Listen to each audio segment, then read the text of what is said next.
me up, Brady! Ah! Let's go!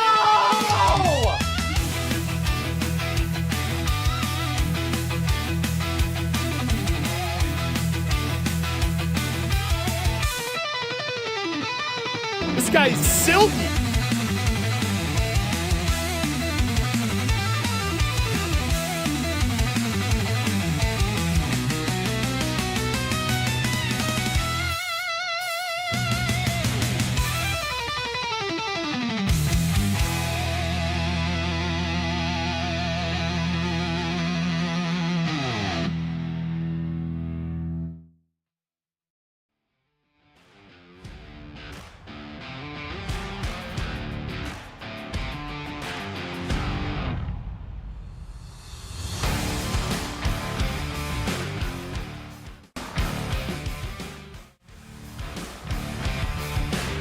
I need everyone up. I need everyone up.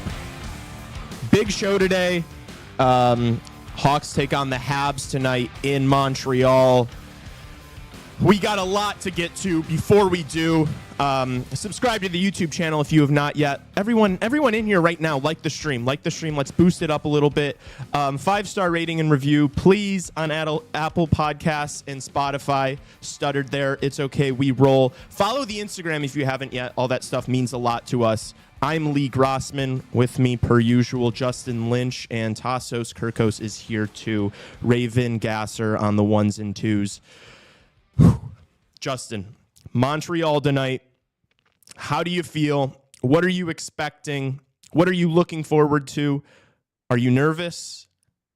Give me some emotions right now. Well, I think there's a debut that's happening tonight that the whole NHL and hockey world has been anticipating for a long time, and also Ivan Demidov is also debuting tonight. But no, Ryan Greene for sure is obviously the biggest debut happening. Signed his ELC over the weekend right after BU lost in the championship to Western Michigan. So condolences to him there. But look, he's a Blackhawk now, gets on this final road trip, gets 2 games in before the end of the season. And yeah, we get to see yet another real Blackhawk make his debut tonight. So I'm really excited for that. Just this youth movement, this second half of the season here, I think has been the positive, right? Record might be the same, but I think the second half has been a lot more entertaining, much more fun to watch for that reason. So get to see another one draw in there. And yeah, I think overall, just this game in general, I think is where we got to start. Just there's a lot going on in this game in terms of storylines. You could take a look at Artie Lepshinov versus Ivan Demidov, right? Demidov, of course, making his debut against the Blackhawks, one of the 3 teams that passed up on him. So one of 3, very important, worth noting there. Not just us. We were not the only team. Not just us. Yeah, no, and we took a defenseman, and the Ducks and Blue Jackets took fellow forwards there. So I'd argue those 2 passing up on him was a hell of a lot worse than us. But and plus, Lepshinov has also played 15, 16 games up here, so much more than he's looked good. He's been great. So, but that's always going to be the narrative. It's always going to be centered around us because compared to the Ducks and Blue Jackets, we're a relevant franchise. But anyway, getting back to this game, right? Just a lot on the line here tonight for sure, just in terms of the storylines, and I think for the Canadians too. It's I think if they win today, they clinch their playoff spot. So it's for the Blackhawks, I want to see this team play spoiler, man. I think nothing would make me happier than wiping that arrogant smirk off of that French Canadian fan base there. It's been absolutely insufferable on Twitter the last week since the Demidov signing. So let's shut him down. Let's shut that Habs team down, and let's play spoiler. Let's help out the Blue Jackets, man. The whole NHL world should be ready for the Blue Jackets after this, just after everything that they've gone through this past season. I think that's an underdog story. I'd much rather see them in that last playoff spot than the Montreal Canadiens. Me too. So let's make that happen. Let's help them out. And that's what I'm looking forward to tonight. Dude, it's tonight is a really awesome opportunity for a lot of these young players. Ryan Greene making his debut, signing his ELC obviously this week after they lost in the final, the Frozen Four. It's nice that he's going to be able to get a little taste, and tonight is going to be interesting because it's not just a little taste of the NHL. It's going to be a playoff atmosphere in that building tonight. Montreal, trial by fire, dude. It's going to be absolutely rocking. So for that to be your first, your NHL debut, hopefully, I would assume this team is now mostly young players. I would assume these guys are not going to have any trouble getting up for this one. We are talking about all these storylines. They know about them too.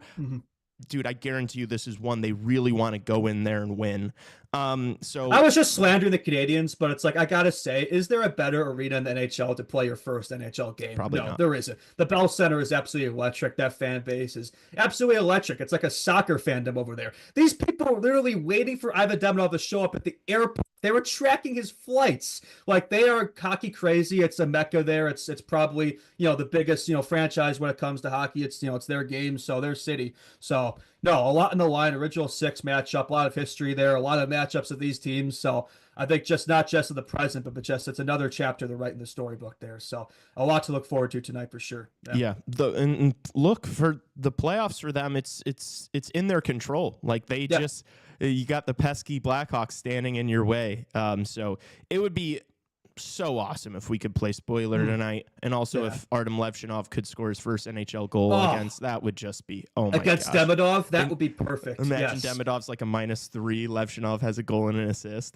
I hope so, man. I mean, they've been glazing this debut for like a week, and it's kind of driving me nuts. It's like I don't even think anybody even probably knows that there's another guy making his debut in this game, because that's all they talk about. And it's like Artie Party's been partying with us, man. He's been playing good hockey, still looking for that first goal, but like he's looked fantastic. I think maybe that's been the master plan this whole time. He wants that first career goal to be absolute cinema, absolute perfection. I think doing it tonight, that's why I want to see Artie outplay Ivan, because there's a lot of Hawks fans. And look, I can't be ignorant. Of course, I was one of them. I think you too. I was. We were too. both, I think, wanting Demidov, last year. But look, things change, right? And you got to stick with the present. You got to stick with reality. And I think in reality, I've been really impressed with Artie Levshinov. I think he's going to be our guy. He's going to be our number one D man. Either him or Sam Renzel. One of those two is going to be our number one D-man, which is a good problem to have. So we're building something on that back end, and we're going to get our Demidov in this draft anyway, probably. So I think it's all going to work out in the long run. But, there's going to be a lot of Hawks fans, though, who will, live in the past and be like, oh, why did we pass on Ivan? Dude, and that's a great, I'm glad you brought up that point. Like, yes, I was very outspoken. I definitely wanted the Blackhawks to take Ivan Demidov at number 2, but we didn't, and we have Levshinov, and Levshinov is looking great already this young and this early in his career. Like that's our guy now. Like you got to back, like, I don't know. Rally around your troops. Yes. It's so weird when I see like Blackhawks fans and people on Twitter, like still shitting on the decision and like complaining. And it's like, gotta move on, man. Bro, it's not like you didn't draft anybody at number 2 overall. It's like you've got, So I think also, like, I said it before. I think the Columbus situation and the Anaheim situations were vastly different. Worse. I mean, like Columbus picked a guy who hasn't even played a game since he's been drafted because he's been hurt all year. And Seneca is going to be nasty, but I don't think he's going to be Demidov. It's like we looked at positional need, right? We filled the need that we had to fill, right? So it's like I think us past that Demidov made a lot more sense than those two. But it's like we're going to be the only team that anybody ever talks about because we're the Blackhawks again. Like we said there, it's like, oh, why aren't we helping Bedard? It's like, well, look at what we're doing over here. Look at guys like Frank Nazar. We're going to be hopefully adding a guy like Misa, in the fall in this draft. We'll see, right? So again, like I said, I think it's all going to work out in the long run. But there's nothing like Chicago sports fans and living hypotheticals. That's what we do. Yeah, it's our favorite thing to do. It's always if. Always. Couple of lineup changes. Obviously, it was Pat Maroon's last game, so he's out of the lineup. Same thing with Alec Martinez. And so with Ryan Greene drawing in, he is going to be the third line center, it looks like, playing with Foligno, and then Moore is being brought off that first line back to the third line. And so that first line is now going to be back to Bedard, Donato, Mikheyev. How do you feel about the forward group? I feel like that makes sense. Give Greene some speed, and then Donato's still been playing so well. Put him back up there with Bedsy and Mikheyev. I'm okay with it. Would you? Yeah, I can't really complain about that. I think 3C for Greene, like that makes sense for his debut. I think that's kind of the perfect slot for him. And you got another young guy you could kind of play with, fast guy like Moore. I think those two could definitely create something there. Hopefully we'll see a connection between those two and, just a veteran like Foligno to help mentor those two along. So that makes sense. And yeah, I think Donato, Bedard, Mikheyev, like we've seen that line. They've got a lot of reps lately. So I think that makes sense too. So no, I'm not going to complain about that. And that second line's been so good. You're not going to change anything there. So yeah, no complaints about that. And Philip Kurashev's a scratch in the forward group, and then defensively, Kevin Korchinski is the healthy scratch. Louis Crevier. Really? Louis Crevier is drawing into the lineup. So the defense pairings are as follows: Vlasic and Renzel first, no surprise there. And then the second pairing is going to be Murphy on the left, Crevier on the right, and then the third pairing being Kaiser on the left, Levshunov on the right. Yeah, I would just like to ask why we call Korchinski up here. It's like, he gets his first goal this season. He's been rewarded with 2 healthy scratches. I understood the last one because it was Martinez's last game, but why he's not playing tonight? Like, just let him, set him down, play games with the Ice Hogs if we're not going to play the guy. So I imagine, again, the season's coming to an end here. Hopefully they at least get him in the season finale tomorrow against the Senators, but I just don't know why we're not playing the guy. But, we have embarrassment riches on that, obviously that blue line, a lot of young defensemen. So somebody's got to get scratched, I guess. But Crevier too, I think he's French-Canadian, so they probably want to get him in Montreal. It makes sense. But I don't know, Kevin scratched. It is more, dude, it is more of that situation that we've talked about on the show, like possibly leading to problems with how many guys you have, like how many young prospects that are maybe just on the outside looking in or on the cusp. It's like, it would have made more sense. Like, if you scratched Kevin Korchinski for the Boston game, like following that Pittsburgh game, that would have made sense to me. I would have been like, he was atrocious. Like, the Pittsburgh game was so bad. And then the game against Boston, like, his best game. He looks a lot better. He scores an absolute howitzer. And then you scratch him. It just sends the wrong message, right? It really does. It really does. It makes no sense, dude. But it's like, that's another thing too, where it's like, I don't think this team needs to bring in, Alec Martinez's and TJ Brody's this offseason, because we're already seeing like a bunch of scratches. I mean, Del Mastro and Allen are in Rockford right now, right? We haven't even talked about those two. So it's like, we're already going to have this issue of like, there's always going to be a bunch of young D-men who are scratched, right? So it's like, I don't really think we need to add in another veteran defenseman. Like, we have Connor Murphy. He could be the vet on that blue line next year. But it's like, I have no problem with just a young blue line next year. Like, I don't think that's an issue for me. I really oppose bringing in any sort of defenseman this offseason, to be honest with you.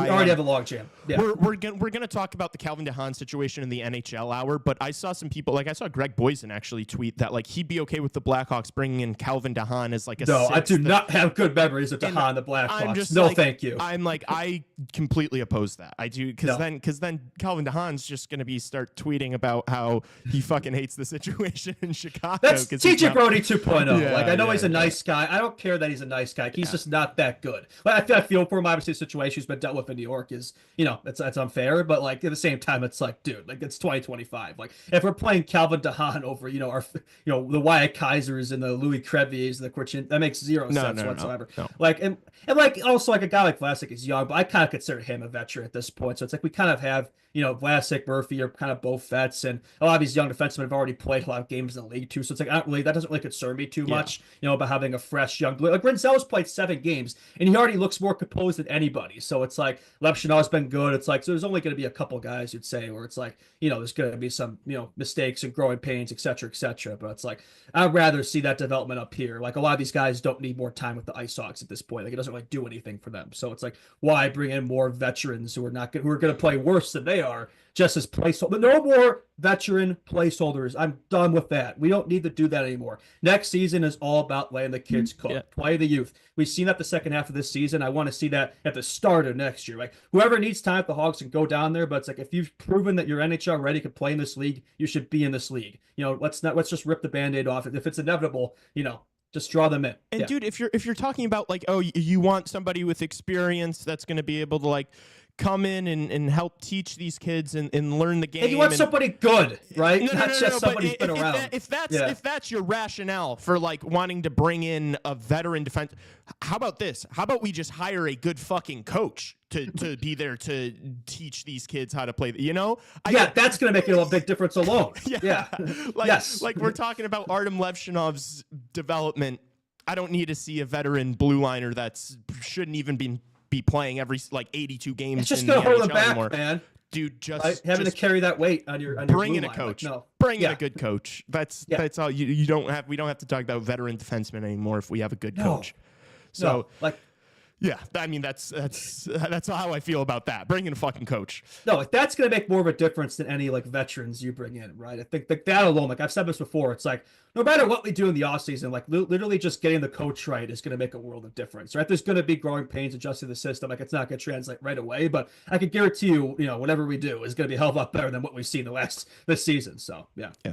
we talked about after the Boston game, hoping that Arvid Soderblom gets another start before the end of the year, and he does, and it's happening tonight in Montreal. I'm happy with it. I think it makes sense, and then you're going to give Knight the game tomorrow, presumably, right, in Ottawa. Yeah. I'm okay with this. I'm okay with him having the first one after Knight just played against the Jets. Are you're happy with this decision too, I assume? Yeah, it's a back-to-back. So, yeah, you're going to get both of them in. And it's like, yeah, I think the timing makes sense. Knight can start the last game. And, yeah, I think, obviously he started the last one. So I think going back to Soda, yeah, I have no complaints with that. I think the lap, yeah, it makes sense. I don't really have too many complaints. Yeah. Expectations tonight after we've gone through the lineup and all the talking points and all the storylines. What are you expecting this evening? Well, it's the penultimate game of the season, right? It's our final road trip. We got tonight, we got tomorrow, right? So I think this is a big matchup. Like we put out all the storylines, like you said, right? There's a lot in the line tonight. This isn't just any hockey game, right? This one means a little bit more. I think anytime you're seeing, the Canadians, the crest and the Bell Center and all that jazz that goes with it, right? Like I think it definitely carries a little extra motivation on the ice, right? I think you're going to see it. I hope this young team is fired up, and yeah, like I said, I want to see us play spoiled. Hawks been pretty good at that, right? It's spoiling teams' playoff chances the last couple of years. So hopefully, obviously, we'll be in that position in the future where it's like, we'll be in the epicenter of that, but not getting spoiled. You know what I mean? But yeah, I think for the Hawks, right? I think expectations. Let's take it. Let's take it from them, right? I think pretty much the whole world probably is cheering for the Habs tonight. Maybe not. Maybe Columbus fans are cheering for us as well. But some haters out there. There's been a lot of hype around that Canadiens team and what they've been doing, right? I think it'd be a pretty successful season for them, obviously, to make the playoffs. I think it probably wouldn't have been expected before this year. Maybe some would have expected it, but obviously that rebuild's been going pretty well there. They're finally taking that next step. I think the way the Canadian season has gone is what you would hope probably best case scenario happens for the Hawks next season. I'm not saying this Hawks team is going to be a playoff team next year, but like that would probably be like the best case scenario. Like if everything goes right, you nail everything this offseason, you see that natural progression of the players. Like there could be at least in the hunt for the wild card. Yeah. So I think they're a roadmap for the Hawks to follow. Not tonight. Tonight, I want to spoil the fun. I want to spoil the party. I think that would be great. That's what I want to see. I think the Hawks have been on the wrong end of a lot of those situations this year, so it'd be nice to be on the right end for once. Yeah. Dude, when I think about this game tonight, like this is the most excited I've been for a game in a while, and I just feel like the stakes are higher than most of the others this year. Like I know we had the Tank Bowl with the Sharks. We really thought that was a big one. We lost that. The Winter Classic game, that was a big game. Lost that one. So lucky for this Blackhawks group, we get another, really, really big. It's a big moment in a big game, and so if the Blackhawks are able to respond and get a win tonight, it's just one of those little building blocks that you go into next year with. Like, hey, look, we were able to go, second to last game of the season, go into the Bell Center, absolutely rocking playoff type atmosphere, and come out with a win against a team that needs it. I mean, I think it would be awesome. And so I'm just so excited for this one tonight. I hope you guys, everybody listening, I hope you're excited too. And we're streaming it. We're streaming this game tonight. Yes, Tassos and I are going to be locked in for it. So tune in for that. If you've missed, I understand missing games this year. There have been some boring ones. There have been some bad ones. This is not going to be a boring hockey game. I can promise that. Like, this is as close to a playoff game as this young group is going to experience right now. So treat it as such, right? Yep. I think this is the most that these guys, a type of game that they're going to be in for many times in their career, right? So it's a good learning experience, a good roadmap, right, to start from, good foundation to build from. And this is it, right? There's no reason there shouldn't be 120% effort tonight. Like this is literally the last couple games of the season. Don't even think about tomorrow. Just think about today, right? Let's make it happen. That's what I want to see, right? Yep. I want to end the year strong. The tank doesn't matter. That's done and dusted, right? We're locked in with the second best draft lotto odds. The Sharks have clinched the first pick. So it's like there's literally no reason, to not want to win this game, right? Like there's nothing to lose and everything to play for. So I just think for the narratives, it'd be nice to start shifting them a little bit, and it'd be nice to just to carry that over the rest of the offseason, right? I think it'd be good for this group to come away with a nice morale victory there, tonight for sure. Yeah. Absolutely. So with all that being said, make sure you guys are ready tonight. Have your popcorn ready. Have your dual monitors up for CHR and the game. just be locked in, because we're going to be locked in. Justin and I are going to be doing a pregame on Instagram like we always do, and then regular scheduled live stream during the entire game, and then postgame, in which Justin will be joining us for. And so hopefully it's a nice celebratory one tonight. 6 o'clock start, so it's not late. Be there, be ready. Prime time, perfect Absolutely. time for a game. Prime time. Absolutely. Okay. I think that was pretty good Montreal talk tonight. I mean, obviously, that's the most pressing game and pressing thing, more important than the Jets game this weekend. But let's talk about that now. Do a little bit more cleanup. Sure. I don't know. That game was a nice little gauge. Obviously, the Jets clinched the President's Trophy, which is maybe not even a good thing, but congratulations. So. We'll give them taps for doing it against our Blackhawks, I guess.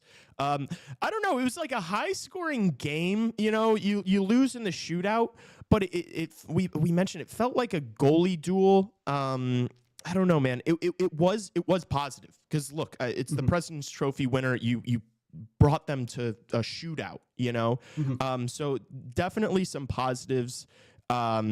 But man, just like the fact that they weren't able to fend off whatever that was the last 3 minutes after Frank Nazar scored, that hurt. Yeah, it just that's like I said this in the post game, where it's like if you're able to finish and close out that game and beat the President's Trophy team, like that'd be perfection, right? I think there was a lot of positives from that game, but it's like you still come away with the L. But look, I think it does show growth of this team. Like there've been a lot of situations in those types of games where we haven't really been in it, right? We've been blown out. It hasn't really been a game. Like we took it to them. I think we played every bit as good. I think it showed a lot of growth. Hawks lose with Bedard goal. Hawks lose with Frank Nazar goal. The youth showed out. Another good game for Renzellik. All the guys you want to see performed. I know Knight lets in 4, but I thought it was a good game for him as well. Again, you lose in a shootout. It's a wild card. It's a toss-up coin flip. So it's like anytime it's like you take it past 6, even past overtime, it's basically a tie for me. Like maybe I'm coping there, but no. I don't think too much of shootout losses. It's like whatever, dude. I don't know. But yeah, I think for the Hawks, no, positive game. Obviously, last career games for Martinez and Maroon, those two go out. Sorensen says it was in the plans to get them to shoot out, but they didn't get in. So I think if it were him, I would have just put them in as the top 3 guys after Bedsy. That would have been pretty cool. But yeah, that would have been nice to see him go out with a last attempt there, but unfortunately didn't get to it. But I do think the pause in that shootout, man. Bedard, man, he was looking like Patrick Kane there for his slowdown move. We've seen that one before.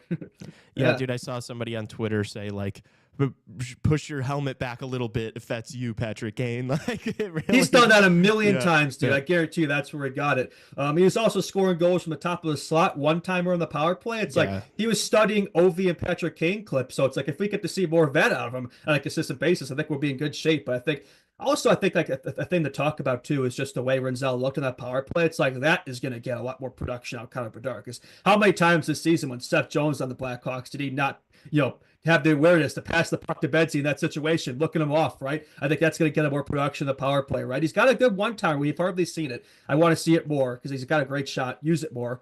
Shoot, as I would say. So screaming at the TV. So no, I think from Bedsy, I think it's a good sign, right? To bring in these young guys, see that chemistry start to build.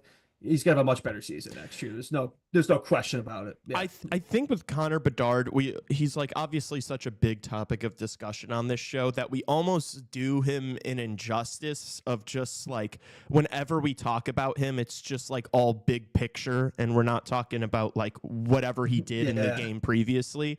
It's really nice to see him scoring in different ways. Like we from the glimpses we've seen, he does have a pretty good one-timer, and so if that's like something that he can add to his bag to where it's like, on the power play, he's super dangerous right there on the one-timer, because then that's going to start opening, like you see Kucherov do it all the time on the power play, which is a player I've compared Bedard to. Is like Kucherov loves to do that fake slap shot, fake one-timer, and then he just puts it right across the crease for a guy backdoor. And so I think if Bedsy can start scoring a bit on those one-timers, he's going to open a window to be able to hurt people regularly with that play. So just thought it would be nice for us to dig into that a little bit. Can we? I know you just brought it up, and it's hashtag no Sorensen clips. Can we listen to the coach talk about the shootout loss to the Jets? The team has just gotten so much faster in the last few weeks with the injury of young talent. How much more does that or options that give you as a coach, the kind of things that you can do with them when you've got this kind of team speed? Yeah, it's a good question. I mean, that's what we're building towards, right? And you can see flashes of it for sure. And then when we puck's always going to be faster than us, right? But when we're predictable and we move the puck quick and we get those guys in foot races or get them with the puck in speed, it's noticeable how fast we are, right? And I think we can all see it, so it's just a matter of continuing that progress. We only got two games left here, but it's very noticeable here. And I think that forecheck, track and back has been very noticeable how quickly we can close. So I think when there's little mistakes, which was part of the game, how quickly we can respond to those mistakes because of our speed. With Frank, how unusual is it to be that dangerous as a penalty killer, like in terms of offensively being able to turn it around as quickly as he can? Yeah, no, he catches people off guard. He does. You know, he doesn't. It's not like his feet are turning over 100 miles an hour, right? Like, but he's got that glide, and it's like shot out of a cannon. And I think he surprises a lot of people. And he's got great instincts. He knows he sees when the puck's wobbling or the guy has his eyes down or his turn a little bit. That's when he kind of strikes. So yeah, we'll take it. Yeah, dude. I mean, we've mentioned on the show numerous times, Frank Nazar is just so dangerous on the PK, dude. Just because of he's just so fast. Like right when you lose the puck, he's immediately looking to turn it into offense, which not everybody's looking to do on the PK. Like a lot of guys are just trying to win the puck and dump it, but he's always looking to see how he can hurt you after he wins the puck. Frank Nazar treats the PK like the power play, man. Like he's almost more. There's a reason the Hawks have always looked more dangerous in the PK compared to the power play the last couple weeks. It's because of Frank Nazar. Now he's finally on the first unit. Look what happens. They start producing on the power play too. This guy, man, we say it so many times. It's like I think a lot of people haven't really given him justice. I think we're one of the few people who are doing it. I think everybody's gonna start catching on next season. Just how good this guy is and how good he's gonna be. Like he's special. Just his speed, his finish. He started to develop that too. I think he has like 6 points the last 6 games. So point per game right there. Like he's starting to cook, right? It's easy to forget, like this is still his first season in the National Hockey League, right? So I think just with a season under his belt, I don't foresee any sophomore slumps at Nazar. If anything, I think he's gonna have a sophomore breakout. So just excited for him. I think he's gonna be a big piece here of this team. And just every time I watch him, man, the aura of this guy. You see that Selly after that that should have been game-winning goal. Fire.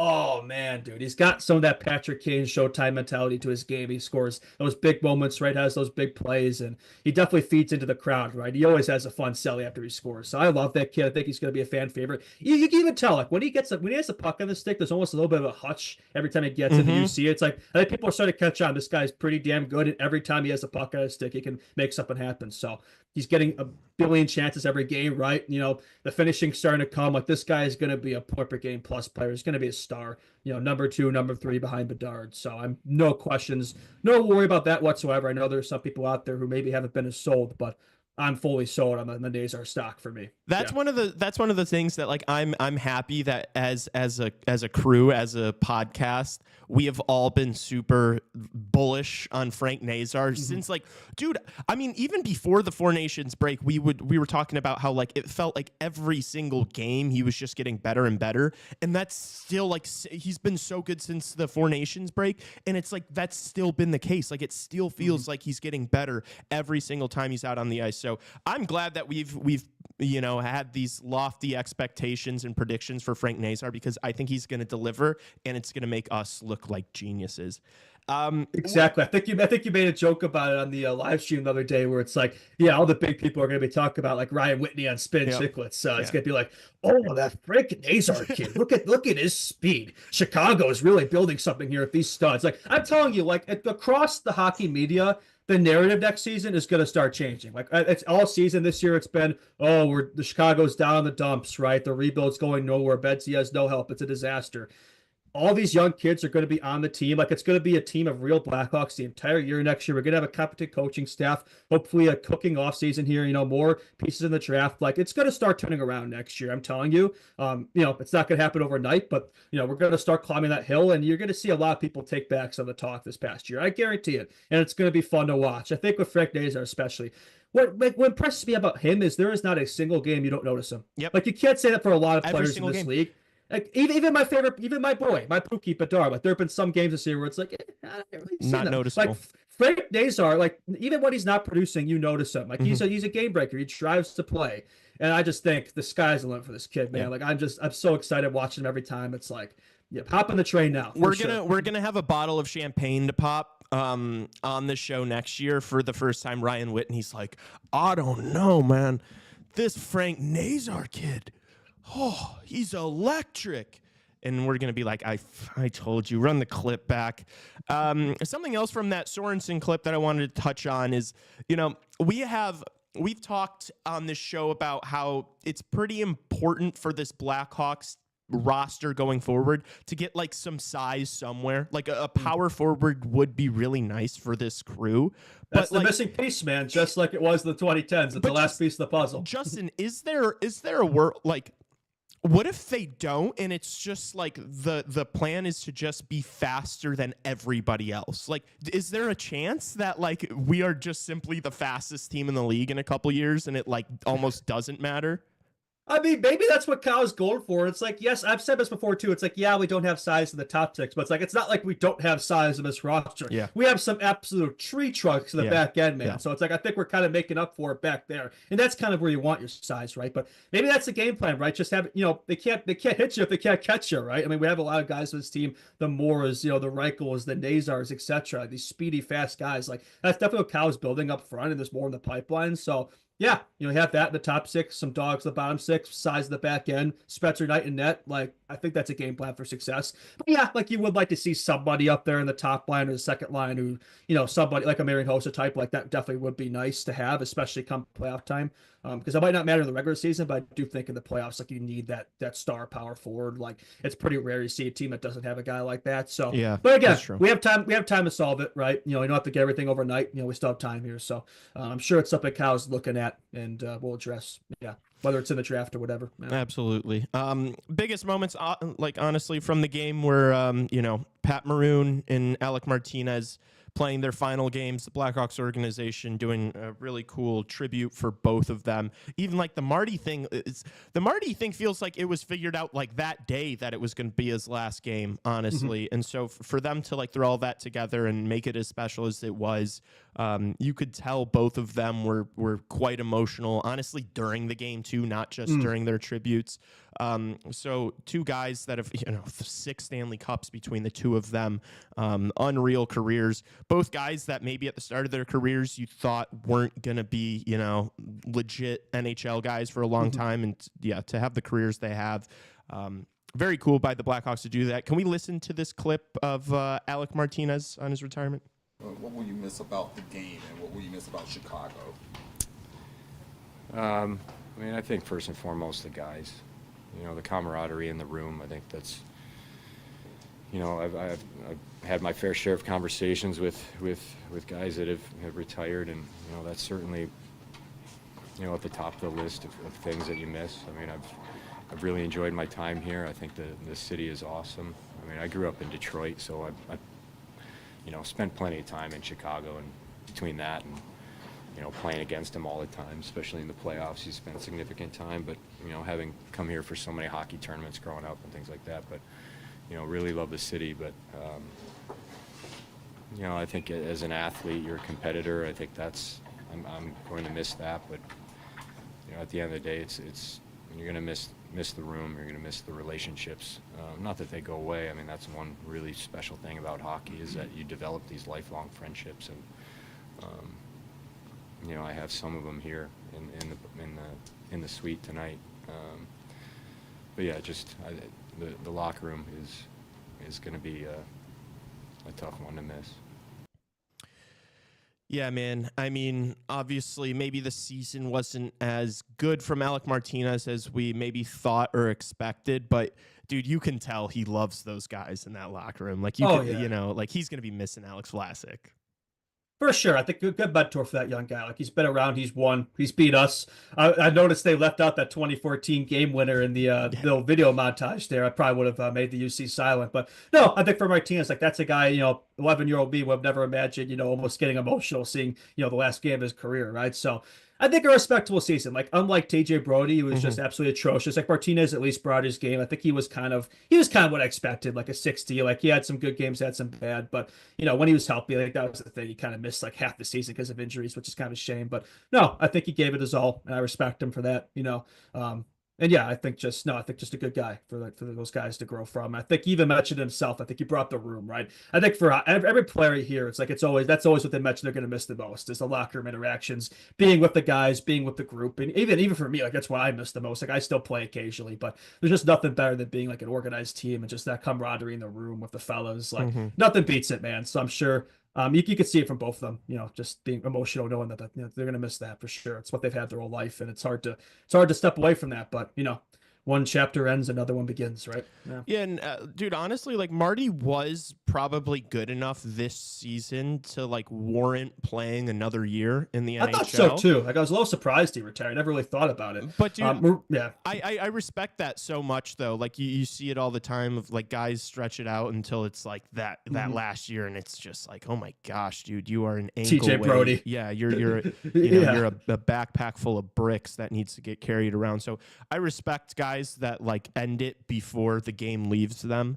Well, you can still play, right? You don't want to, they don't want that lasting impression to be a bad one, right? And I thought Martinez went out strong. Even Maroon, like honestly, Maroon had a better season than I expected of him. I did not expect anything. Like he wasn't that bad. Like I didn't love him stapled to the second power play unit the entire season. That was the one thing I didn't like. But no, I think in terms of production, just what he brought to this team, like I wasn't. Both of these guys, like I wasn't too. They were both kind of what I expected. And great veterans, and Maroon with Reichel all year, playing on that fourth line with him. I agree. I think Maroon honestly was better than I would have thought this year. We've got a clip on him too. Can we hear Patty talk here? Brought here in part to kind of steer these guys in the right direction. What do you think about the younger guys you encountered here and their future? The future's bright. They got some really good talent in this room, and I think you got to enjoy this process. You got to be a competitor every single day. You got to love the game. You got to have passion for it. You have to have fun. You have to be a part of it. You have to be a part of the ups and downs and the growing pains. I think there's a lot of opportunity for everyone here. But you got to go out there and deliver and respect the game and be appreciative of the game and how hard it is to get to where you need to go. And there's a lot of good talent in here. So I'm really looking forward to watching the near future of the Chicago Blackhawks. Damn, man, like I'm gonna start crying. Like emotional interview. When I listen to Pat Maroon, like especially over these past few months, and like he's known that it's gonna be the end here. Like he just sounds like a guy that loves the game. Yes, like, truly just loves the sport of hockey. And like in a season where we question if some guys care or not, I think he cares. I think Pat Maroon has cared all year long, and so I think that's as much as we could have asked for him. And yeah, I don't know, just it's cool to hear a guy who's like won as much as he has, and like this was his only year in Chicago, but to like spend his last moments in the NHL like talking about the future of this team, it's cool to hear. Yeah, it's a tough thing for those two, right? Like your last season to be kind of a rebuilding team where you're helping mentor guys, but you're never going to be around to see the fruits of your labor, right? You're not going to be around when these guys are winning and stuff. But I think it'll be something that when they do it, it's like they could look back and then think we helped. Like we were there kind of in the building blocks, right? Help teach these guys valuable lessons, right? Just, show them how to be a pro. I think nobody better than Patrick Maroon, who's, made a legendary career, nobody would have expected, right? Just a hell of a story. I think every time you hear about it, the more I hear about Patrick Maroon, it's like I respect him even more for it. Same with Marty. I think both of them kind of connected in many ways. It's kind of cool. Both of them got to have their last career games of each other. I think they both mentioned it too, where it's like there'd be nobody else I'd like to go out with. So no, happy for both of them, right? Definitely will be missed for sure. Both of them obviously had their moments against the Blackhawks too. Not just Marty, but Maroon has had his fair share of playoff series. Back in the day with the Ducks. So those are two players, bottom line, where I didn't always love in their careers because sometimes they'd be beating up on us. But to go out with the Blackhawks the way they did and just be good mentors to the room, I think I respect both of them for it. So. No, just be curious to see what they do, where they go from here. But yeah, also like you said, it's nice to see that they both seem to see the vision of where this team is heading, and to know they played a small part in that. I think it sure is fulfilling. Yeah, absolutely. And also, they had his son and I think his daughter come in the room, and his son read the lineups, and like. I don't know, just said some really nice words about him. And yeah, just a very like sweet thing. Awesome from the Blackhawks organization to like make all that happen. Yeah, Patrick Maroon with that blue shirt, man. He's kind of looking like Steve over there. Yeah. I am Steve. Is that a Minecraft movie reference? Yeah, I don't think I've made any Minecraft movie references on CHR, so I had to get one in. But no, props to Pat Maroon. He'll be played by Jack Black in this documentary one day. Yeah. Okay. Oh my God, that's too good. He probably will. Blackhawks play their final game of the season tomorrow against the Ottawa Senators, who have already clinched playoff berth. So I'd imagine maybe not the best Sens team tomorrow. Do you think they're going to be resting guys? What do you see? Like, I look at this two ways, where it's like, depending on how this game goes tonight, like they may have spent a lot, so they might be kind of tired for tomorrow's game. But like, also, dude, it's the last game of the season, man. This is a young Hawks team, right? If you could come away with a W today, be motivated, go out strong, and especially against a Sens team where it's like they already had their ticket punched on, like the Habs. They really don't have anything to play for there in terms of seeding or anything. I think they're kind of already set, right? I think it's going to be Leafs versus them, and obviously the Leafs will, probably win the division, have home ice. So yeah, for the Senators, like you would think they'd be resting guys, but I don't know. Like a lot of teams have, some haven't. So we'll see. Hopefully they just kind of mill it in there for the last game. That doesn't really mean much, but say it could be set for us, but I think for us it probably means a little more. So yeah, I'd like to go out strong. Obviously, it's a good team there. It's been a long process there. I think their first playoffs since 2017. It's been a long rebuild. So 2017, that sounds familiar, but hopefully we can follow in that footsteps next year soon, right? But yeah, I think for the Senators, definitely it's a team that intrigues me for the playoffs, right? I wouldn't necessarily look at that first round and think that they're an easy first round exit. I think they could take it to the Leafs. Yeah. I agree. Yeah, just because of the style that they play is, I think, pretty playoff friendly. Oh yeah, and so yeah, we'll see if they can upset the Leafs. Obviously, Battle of Ontario, there's going to be fun to watch. So. One of the really good first round matchups that we're getting this year. I will so be pulling for them, man. I think we all want early Leafs X. I think that would be very positive for us on many fronts. We've been over it, so hope to see that. Yeah, I think the Sens can do it, man. Like they definitely had that playoff style game. They try to emulate a team like the Panthers, right? So yeah, Brady Chuck driving the ship there. So I'd like to see it. And yeah, for the Hawks, I think Knight should be a net for that game because Soda's starting today. So like to go off a W. That would be nice. It'd be nice to end this season with 2 W's on the road trip there. Yeah, but right. Finish strong. Yeah. Exactly, but this is also the road Blackhawks here, so we'll see. These can easily be 2 duds, right? But I think for both, it's like you're in Canada too, man. It's like, I think that's a great place to end the season, right? Crazy hockey market there. So, yeah, go out strong. That's what I want to see. Yeah. We're going to be cheering for the Sens like hard this first round, and like everybody knows how I feel about Brady Tkachuk. Dude, the live streams are going to be crazy. Like when we do an Ottawa-Toronto live stream, me versus Tassos, like it's going to be insane. So yeah, you better be absolutely beating the hell out of him, man. He might like hurt me. He might hurt me during a live stream or something. If like Ottawa scores an overtime goal and I'm just in his mug, he might like throw a jab at me. I don't know if he's here to comment on that, but I'm excited for it. I hope so, man. No, I'll definitely be pulling for the Sens very hard. Definitely a tale of 2 teams here. It's like I feel like I'm more on the Sens trade than the Habs train. Although I could definitely, the Habs too. Like this is a pesky team. Like they gotta clinch their ticket, which hopefully they don't. Hopefully we screw them over. But if it's not us, whoever they play in the last game could do it. But yeah, I think for them it's like that could be a pesky first round matchup too, man. It's like I know Demonov's in the 3rd line right now for his debut, but I gotta think they're gonna serve him in the top 6 for the playoffs. And it's like against a team like against the Capitals, where it's like, I don't know, like I kind of look at them the same way as the Jets, man, where it's like, yeah, you've had this great regular season, but show me in the playoffs, right? I think this Canadiens team, it wouldn't shock me if they had some sort of 2021 Cinderella run in them. It wouldn't surprise me too much, but I don't know. The way they've ended the season, though, it's like you got to have that killer instinct, right? And the fact that they're kind of seem to be, taking their sweet time, clinching that playoff spot maybe isn't a great sign. Yeah. It is a young team, right? So it's going to be a lot of learning and growth experiences, but definitely a good sign that they're on the right track. Yeah, obviously an exciting time in Habs land right now. So I would, if we could just, rain on their parade today, let's I hope so. do it. Yeah. We haven't talked about Late Hudson too. Like he could be a potential call of the winner too. It's gotta be.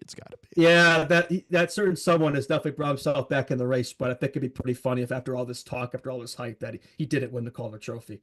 You know who I'm talking about. Yeah. Voldemort. He Voldemort, who shall not be named. Justin's op. Someone who is not Justin's op, Nick Lardis with another OHL playoff hat trick yesterday. I mean, Justin, this guy's not going to be able to do anything in the NHL, don't you know? Honestly, at this rate, dude, it's like I don't even think I keep assuming that he's a while away. Is he really a while away? Is he really? Like, is this a guy who could be a Blackhawk next year? Like, is that crazy to say? I don't think he's going to start the season in the Blackhawks. No, he's definitely probably not. He's definitely going to need some time in Rockford, right? There's definitely kinks to his game that you watch where it's like, yeah, like he definitely has some growth to do before he transitions to the NHL. But yeah, man, like it's like how many hat tricks this guy had this year, dude? Like he's scoring at a rate of nuts, over a goal per game, and he's showing up in the playoffs too. Like that's what you want to see. You want to see those clutch playoff performers. And like that guy is a sniper, could put the puck in the net, man. It's like I think he could be the second coming of DeBrincat, man. You never know. Like I know there's gonna be a lot of people who like, oh, his defense. Who fucking cares, dude? Like that's not what you're bringing him in. That's not what you're drafting him to do, right? We have guys on this team who can do that, right? You need to score goals to win the hockey game. Exactly. It sounds simple, but it's like that is what. There's nothing more important than that, right? There really isn't. So, and that's what he can do. And I think it's just his shot. I'm not worried about him working out in that NHL. Again, I've said it before. I'm not saying this is going to be a stud, but he has the potential. Like he really does. He really does, dude. Like he's breaking records over there that haven't been seen. Like I'm so excited for this kid. I think he's a guy where it's like I could see a Frank Nazar type season next year where it's like he starts at Rockford, is absolutely tearing it up and proves that he could play the pro game. That's not a concern at all. And then maybe second half of the season, gets called up to the Hawks and can go from there. Hopefully that's what we'll see. Chat's busy talking about how Tassos could beat me in a fight right now, and I'd take you with that one. Thank you. Sorry, Thank you. Tassos. Yeah, I don't even know if I hate to say, I don't even know if I could beat you. I think I'd do better than Tassos, but you probably beat me too. I know you've got some sort of training or something. Like you just look like a kind of a tough guy. So I don't know, but I'm pretty tough myself. I think I could take you. Yeah, no, I think if you guys got mad, like I feel like you and Tassos would both get really mad, and I like wouldn't even want to fight you maybe. So that would maybe go in your favor.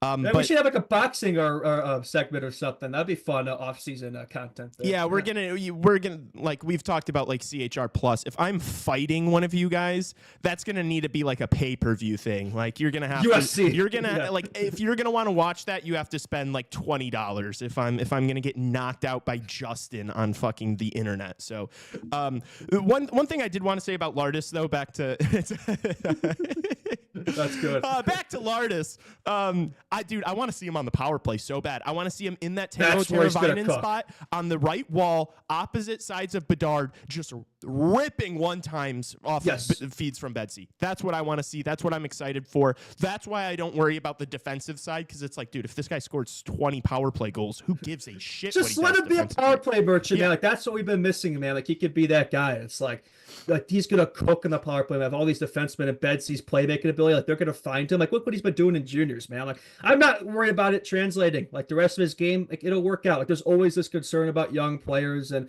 that might not work out. Small players, I should say.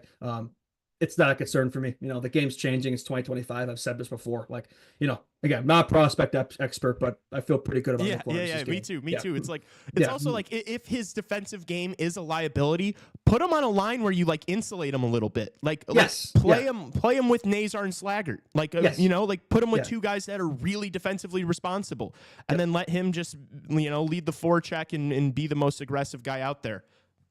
That's like people. Not everybody needs to be an insane two-way player, man. Like there's roles on this team. Like you don't expect a guy like I don't know, like Alex Vlasic to like cook all the time in the offensive zone because his skills is he's a great defensive defenseman, right? So I think I understand why a forwards is always this other dilemma where it's like, okay, yeah, he's doing his job on the offense, but he's not a great back checker or whatever. It's like, but that's not really his job, right? Like there are guys on this team who can do that, who could perform those two-way roles, those centers and stuff. So it's like it's okay to have a couple guys where it's like that's their specialty. They're offensive merchants, and you have other guys in that line who could do that work in the D zone, right? Like like Patrick Kane. We didn't expect him to. There was a reason he was a bit of a liability defensively, but he could afford to be because he was playing with guys like the Tazes and the Hosas. Dude. You can do all that defensive work. You can right? insulate these guys, and then that was like, dude, Patrick Kane didn't play defense for the first like 3 years he was in the NHL. No. Like but at least tries even in 2010, it's not like Patrick Kane was like back checking like an absolute. It's like when cups he wasn't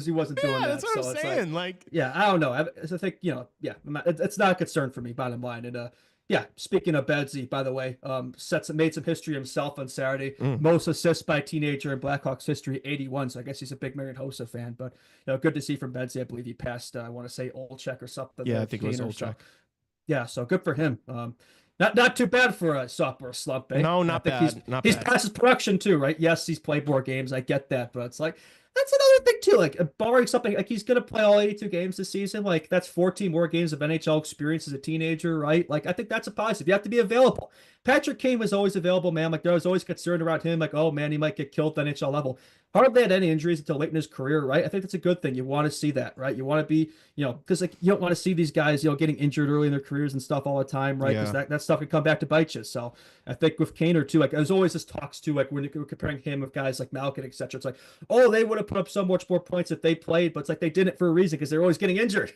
That's right. No, literally. Health is a good thing, right? Being available is a good thing. So that's what I want to see too. Yeah. Also, I know people might shrug their shoulders a little bit at that because it is a little bit of an ESPN-esque stat, But like I like these little milestones and I like acknowledging them every time with Bedard. Yes. It's just like building momentum. It's like he's done this, he's done this, he's done this. It's a reminder of what he can be and what he is. Like I think it's kind of crazy, dude. Bedard has become underrated this season. Is that crazy to say? No, it's true. It's literally because his expectations were so high. They're too high, and people are all writing him. They're already writing him off just because it's like he doesn't look like a Connor McDavid after 1 year. And it's like, dude. One of my Hawks buddies brought this up. Sorry to interrupt you, but it's like McDavid kind of ruined the generational term because like McDavid's beyond that. Yeah, like I think it's the best player ever. Connor McDavid's the best player ever. I love comparing this. Like, yes, sorry, go on. I love Bedard. He's never going to be Connor McDavid, and that's okay. He doesn't need to be. No. McDavid is great as he is. He's the best player of all time. How many cups does he have? None. He might still get one, but it's like he has Draisaitl. He has number 2, and then what? It's like you need to build a team to win cups. That's what those Hawks teams did, right? Bedsy, if he has a Patrick Kane type of career, like I'm not gonna have any problem with that, right? Dude. Where it's like maybe he's not quite the Crosby McDavid tier. That's okay. It's fine. It's fine, dude. Yeah, and dude, I've compared him to when I think of Connor Bedard, I think of Patrick Kane, I think of Nikita Kucherov, I think of like that type. What have those guys done? One Stanley, like they have how many cups between them? 5. Like have been like yes, like that's the type of player, and like those are guys. That's an archetype that you win Stanley Cups off of, Yeah. No, it's not a concern for me at all. Also, I think all the hype around Gavin McKenna too. There's a lot of these guys coming in too, and Celebrini, obviously, so it's like I don't think it's a bad thing for Bedsy, to kind of become a little underrated. Maybe it takes the pressure off a little bit, right? I've said this before. Where it's like I think the situation that he's been brought in, there hasn't really been, I'd say, a tougher situation for a young player of his skill and his caliber to walk into. I think he's handled it with absolute class, and I think these are moments like these first couple seasons where things might not always be going his way, but I think he's going to learn from. I think it's going to be a good thing for him moving forward. I think he's going to, he's going to take away a lot out of these first couple seasons. I think it's going to be, in the long run, a very positive development for him. I think he's going to be great. Yeah. Patrick Kane, throughout so much of his career, was playing on the second line and like with like random guys. And it's just like you always had the first line of like whoever, whether it was like Tays Hossa Sharp or Tays Hossa. Like if we do that again with Connor Bedard to where you kind of just play him with whoever and he's always going to produce, it's like that's how you succeed in the regular season every single year and then the playoffs as well. Is like you've got 2 extremely dangerous lines because you have a game breaker, a guy as creative as Connor Bedard on your second line that can just like set up and play with anybody.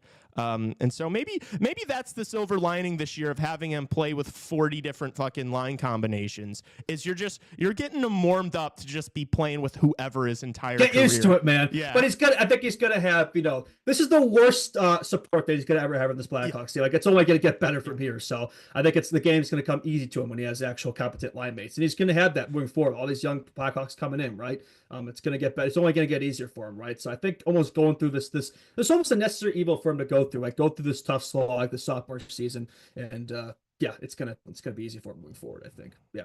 All right. And also I brought this up too. Sorry to go ahead. talk going, but it's like We have so many centers, man. It's like people keep saying he's got to be this two-way beast. Like, I don't think he has to be. No, he We have doesn't. all these centers coming in. We might be bringing in more, especially a guy like me. So I watch his tape, dude. It's like I feel like I'm watching Jonathan Tays right now. And it's like if you could bring him in, he could be the 1C, move Betsy to the wing, and let him cook there. There's nothing wrong with that. Then he could really be Patrick Kane. So I know we've had this talk before, so I'll steer away from it a bit. Back to prospect talk. One more thing to mention there. The Ice Hogs did clinch a Calder Cup playoff berth. So we will have some hockey to watch in the Blackhawks organization, playoff hockey. So yeah, we'll see what they could do in the offs. Yeah. Yeah. Rockford Hockey Radio for the rest of the year. Yeah, don't know they're playing yet. Yeah, but, I was just we'll gonna see. say, dude, I was trying to pull up like some sort of, dude, the AHL website is so bad. I'm like trying to pull up some sort of bracket or something. I'm not getting anything. So Oh yeah. Also, we brought up Ryan Greene signing his ELC. Aiden Thompson also signed his ELC. He's on Ice Hogs right now. Played his first pro game the other day. So I think I've said this before, but yeah, you know where he played, Denver. So hopefully he brings his coach with him. Yeah. absolutely. Any other subjects or things we need to get off our chest before we hit a break here? There's actually one more thing. I saw some Blackhawks jersey news via Ice Athletics. Apparently the Hawks will have a new home and alternate jersey for their 25-26 centennial season. So we don't know what that's going to look like yet. They're just trying to sell, dude. They're just trying to sell like limited edition 100-year anniversary jerseys. Exactly. There right. You know. Yeah. Hopefully they bring back those black alternates. They keep saying they're going to bring back and we still haven't seen them yet. I'm not really sure where they're at. So, but yeah, I think we'll probably hear more news about that in the offseason, like what the logo is going to look like, all that stuff with the 100 years and all that. So that's another thing with this Blackhawks team too, where it's like that might look like nothing, but it's like I've said this before. I don't think they want the centennial season to be a dud, right? So no, I think a lot to be excited for next season for sure. They've been trying to sell the hell out of it already with season tickets. I might buy one of those jerseys, a fake one, just to make people on IG Reels mad. What do you mean you don't have a real jersey that you paid hundreds of dollars for, like me? What's wrong with you? Dude, it's so funny because I haven't even had a conversation with my mom about it, but my mom got me that jersey. And so everyone's like, dog shit ass jersey, fake jersey. What the hell is that? They're slandering Mrs. Grossman. What's wrong with these people? Yeah, I'm sorry that my loving mother thought to get me a very kind gift. Like she knows I like my Blackhawks. Anyway, it's just funny. All right. Hopefully my mom will get me a jersey. I have a Betsy jersey, but I don't know if I have any jerseys that have actually been worn from Betsy. So I think that'll be my request from mom to get me a Bedard jersey that he's worn. Yeah. Which is what I have. It's not fake, actually. It's Betsy's game worn jersey. Well, there you go. All right, we've got a big NHL hour. We're going to be doing a lot of these teams are starting to clinch their playoff spots. So we're going to be talking about all those sorts of news, and we also are doing a Mount Rushmore of NHL mascots. Oh, that's gonna be fun. It's gonna be a good one. So stick around. Yes, sir. Stick around. Much more to come on the NHL hour. Just a bit.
Welcome back. Welcome back. Welcome back. Chicago Hockey Radio NHL Hour.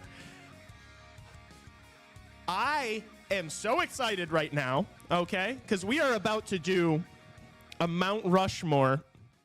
We're doing these Mount Rushmores every single show, so get used to it. We're starting with the Mount Rushmore. We're starting. I want to start with it. Okay. I don't want to talk about a single NHL subject before I'm giving my top 4 NHL mascots for this Mount Rushmore. And today is fun and special because Tassos is over there because obviously Tassos is a team and it's me versus Justin and Tassos. But then we've got Raven and Tim Tebow. And the last one we did on Friday was Tim Tebow wasn't here, and so now Tim Tebow is here, and so they're back to full strength, that team.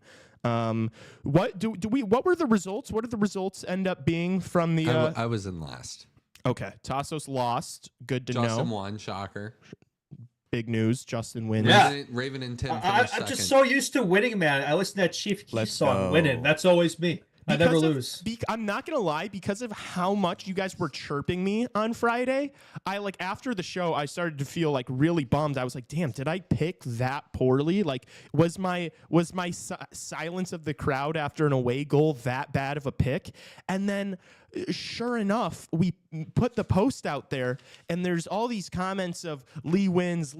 Yeah, Lee got me because of the skating. And I'm like, why do I let your guys' slander? Why do I doubt myself? Justin and Tassos are always going to be here to shit talk me. I have to remain confident in the things. Well, you picked nothing. You picked nothing. All right. Well, I beat you. You're in last place. Reminder. That's fine. Reminder: loser at the end of the year of these Mount Rushmores has to do a 24-hour live stream. So. Good start for me. Won't be me. I'm not last. I'm winning. Justin is. Does the winner get something too? We have a punishment for the loser. I feel like the winner should get something too. What is like a paid vacation 1 week or something? Paid vacation. Yeah.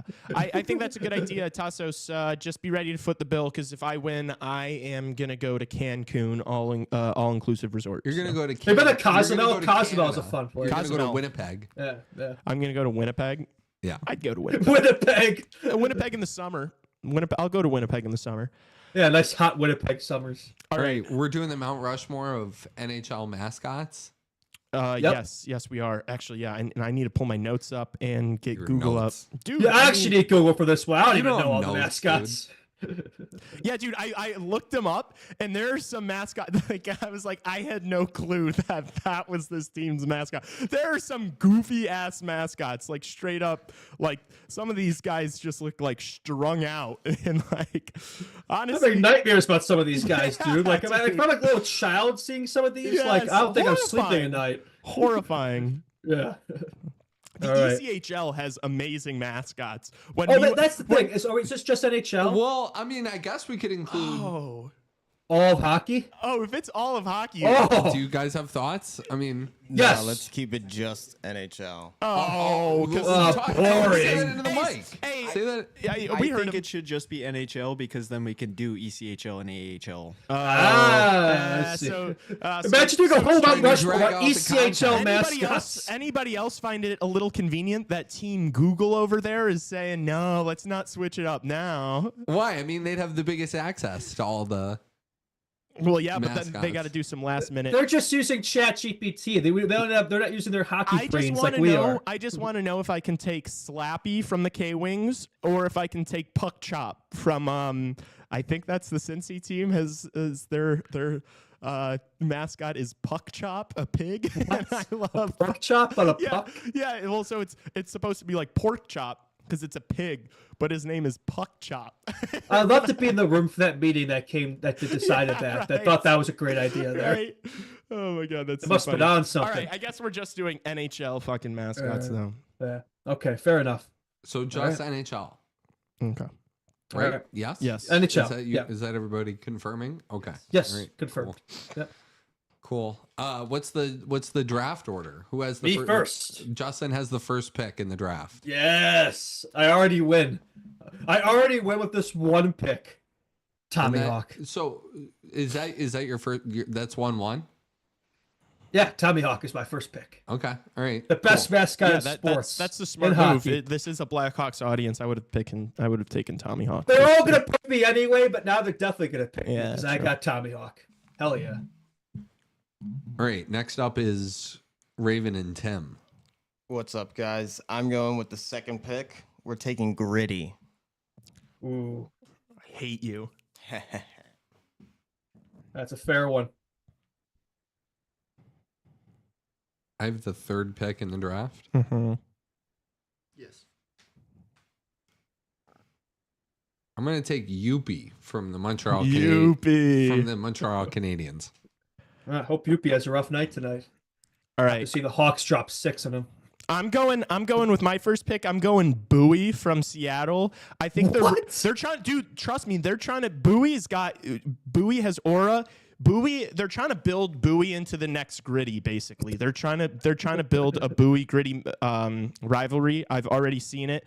I think it was Bowie that was like chasing around Paul Bissonnette at the, yeah. I'm going Bowie first. He's Gritty on Wish. Yeah, he looks horrible. I mean, don't get me wrong. Gritty at home. Yeah, little gremlin of a fucking mascot, but I'm going Bowie. Gritty on Timo or Levi's I get jerseys. I get 2 picks, don't I? Yeah. Oh, sweet. Who's that really strung out one? Harvey the Hound of the Calgary Flames. That is what a nightmare of a mascot. That is the creepiest looking thing. You guys need to pull that up over there if you can. Oh, I know what he looks like. Yeah, remember he's got there's a coach who stole his tongue back in the day. Dude, he's got his tongue hanging out of his mouth. Put that thing away. There are kids here. I'm taking Harvey the Hound. Harvey when he sees Betsy. Is it back to me? Yeah, it's back to you. It is back to me. Man, there's a lot of mascots on the board here. Yeah, 32, right? There's 32 of them. Harvey the Hound. Let's see here. I'm going to go with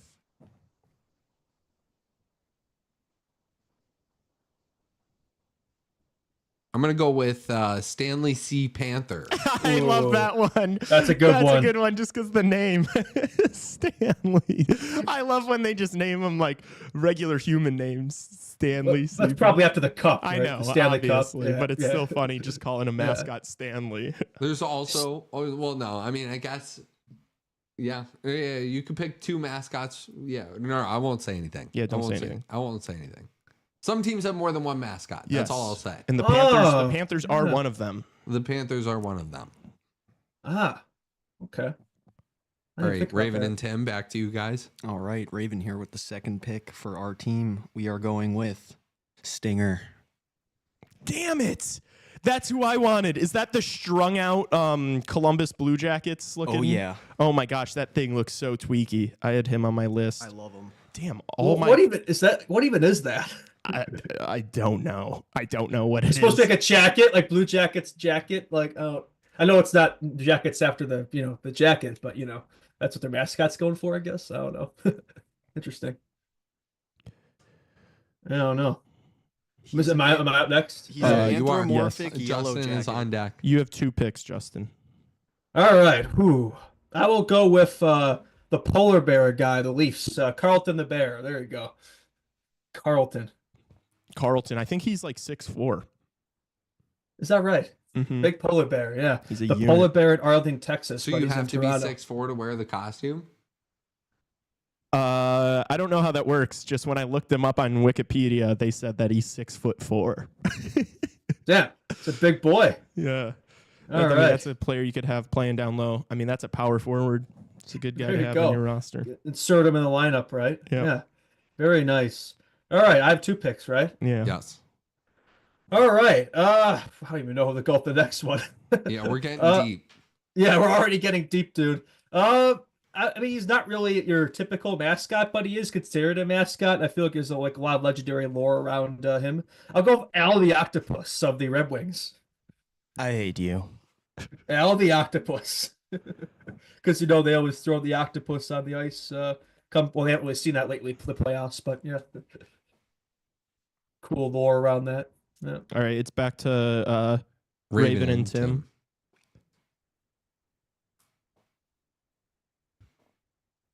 Hello over there. Yeah, we're discussing still. Oh, okay. Yeah, You they're- can do it. they're- they're I at- would recommend. podcast, I would remember? recommend you can discuss on air. Yeah. We're gonna go with Slapshot from the Capitals. Okay. Ooh. It's a pander pick. Yeah, they were asking ChatGPT who to pick there. That's why they took so long.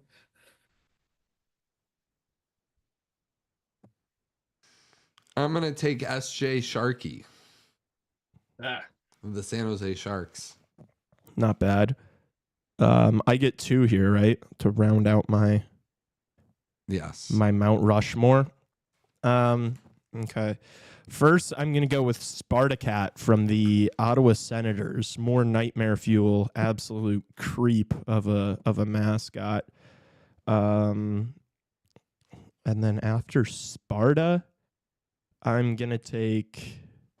What is Chance? Who's Chance from the Vegas Golden Knights? Chance the Rapper? Yeah, his name is Chance. I'm inclined to pick him just for being named Chance. No, I'm gonna go with Thunderbug from the Tampa Bay Lightning. With my final pick, I am taking Thunderbug. What a weirdo! What a creepy mascot. We'll go with boy. Thunderbug.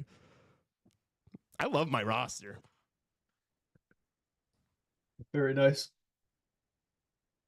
And then it's Is it back to me? Yeah, it's you. Oh, gosh. My last pick. I'm going to go with Iceberg from Pittsburgh. Ah, he was in that movie Sudden Death or something. Yeah. That is my final pick. For our final pick, I will be going with Bernie the St. Bernard. Ah, that's a good Bernie. one. Who's he for? Colorado. Colorado. Oh, he is cute. Ooh, last pick.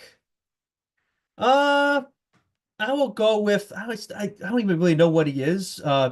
I will go with Nordy, the wild mascot. Yeah, He's kind of cool. Yeah. He's a good like fourth liner, right? 'Cause Yeah. that's what we're going for here. Yeah, And you they're need kinda depth. Cool. You need depth. Yeah, you Exactly. got Tommy Hawk in your top 6. You need Nordy for sure. Exactly, right? Need those grinders. It'd be kind of fun if they all played each other in a game or something. Whose lineup would win, right? They all fought. Yeah, yep. You could have 3-3, right? Somebody could be a goalie, and then you have 3 guys there. Yeah. All right. Is that it? Is that it? No. Should we all name our teams? Oh yeah, it is it. That All right. My team. I think I win this, boys. Tommy Hawk, Carlton the Bear, Al the Octopus, and Nordy. Yeah, good luck. We got Gritty, Stinger, Slapshot, and Bernie. I forgot who I picked, to be honest with you. You have Youpie, Stanley C. Panther, the Shark, the and Iceberg. and Iceberg. Yeah. Yeah. I have Bowie, Harvey the Hound, weirdo, Thunderbug, and who's This the is Ottawa? Sparta. Sparta Cat. Yeah. Did Bernie from Los Angeles not get picked? You No, mean Bailey? Bailey from Los Angeles Kings? Bernie. That's Bernie I was meant the- Bailey. No I one don't think picked he got No one picked. took Bailey. Nobody Yeah. took It doesn't I do thought it for about me. Chance. I was in between Chance and Nordy for the last. Yeah, I pick. like Chance a lot.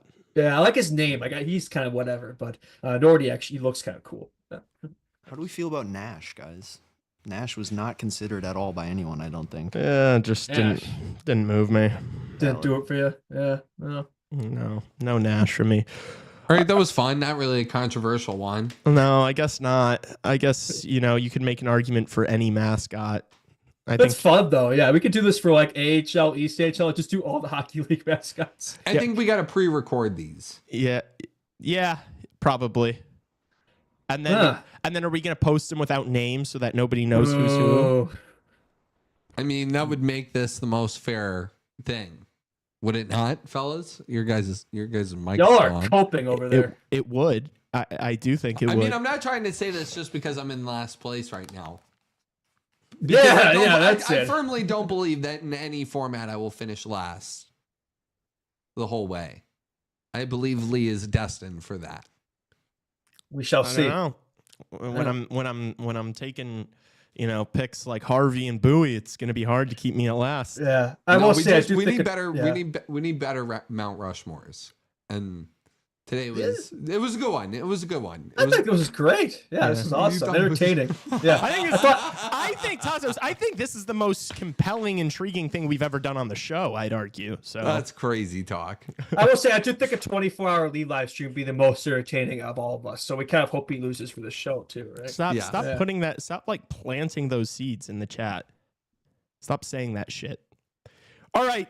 Let's get into, should we get into like, I don't know, actual hockey stuff or? Yeah, I guess. Yeah, if you want to, we could talk about NHL stuff. Yeah. Should we start with some, wrap up our collegiate hockey talk? Yeah. Obviously Western Michigan taking home the chip, beating BU in overtime. Yeah. Any thoughts? Oh, I thought you were going to jump in there. Yeah, no. Did you have any thoughts? Yeah, I do, but I was going to let you guys dive into it first a little bit. Oh, okay, sure. No, I think just an impressive run from Kalamazoo keeps winning. Clearly, it's the us effect, right? We went to that ECHL game, and now Kalamazoo, whatever it is, it's like they're just going to keep taking W's now. Whatever. So, no, good for them, right? I think good run. It'd be a lot of teams to win that championship. Kind of like I said, maybe not they considered it, especially I think. A lot of people probably assume BU win just because of how loaded they were and that team. It's like took a lot of dubs, a lot of upsets. So yeah, I think a well-deserved championship for sure. Yeah. Is Western Michigan because they're getting a new facility too, right? Like around the corner. Didn't we talk about that? Like, I mean, dude, you win the championship and then you do that. Like, Western Michigan might be in this conversation every year for a long time. Like that could be program on the rise. That could be like a legit top program, like top 5. I'm talking. Mm-hmm. That's might see more NHL talent there, right? Yeah, that's how big winning is, and the facility. So, congratulations to them. And then, Tassos, did you want to give any thoughts? No, not really. Okay. The amount of players that have made their NHL debuts, and isn't Z William playing tonight for the Wild? I think so. That's right. Yeah, Denver product. Yeah. So that's been cool. It continues to be cool, except for the Rangers scratching Gabe Perreault. Yeah. What the hell, man? They are the worst. Like I think there's an argument that they're the worst team in the league when it comes to developing young players. Yeah. Like it's unreal. Like why would you not play that guy? He's your future.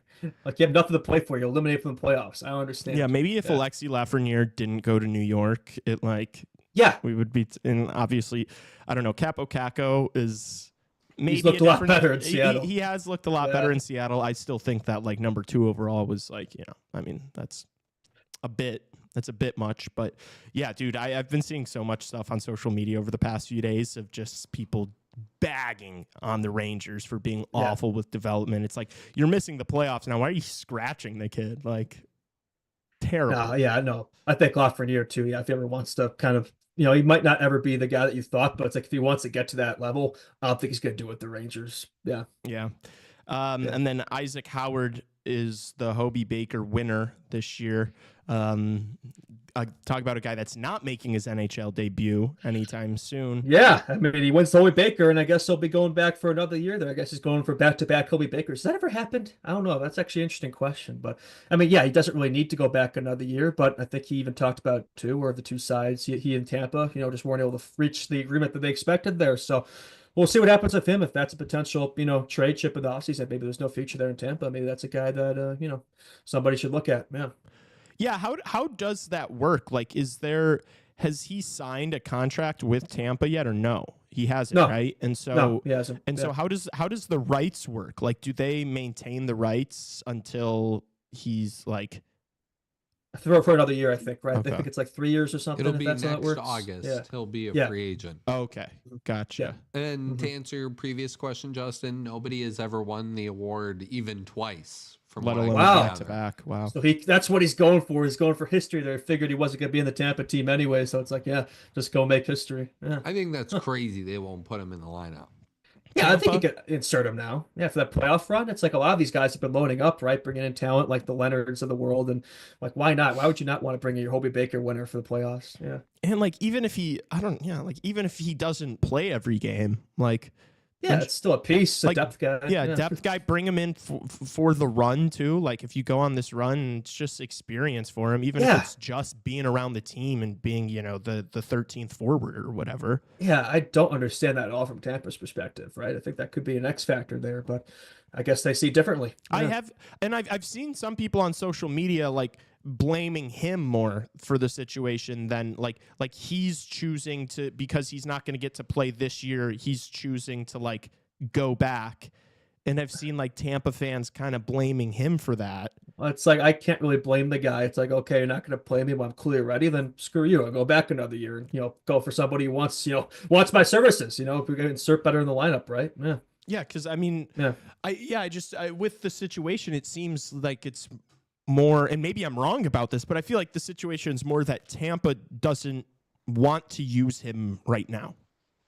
That's what it seems like, right? Yeah. I could see why I take that personally. I mean, he's had a hell of a season, like what, 52 points in 37 games. Like I think he's very deserving Obi Baker winner. Like Steve Williams, obviously, he just signed up the Wild too. Like all these guys, in the same position as him, right? Both the other finalists there, Leonard too. So it's like, I feel like he's getting kind of slighted there. So probably not taking that too well from Tampa. So we'll see if that's where his future ends up being, or it might be elsewhere. We'll see. Yeah, interesting situation to monitor this offseason and into next year for sure.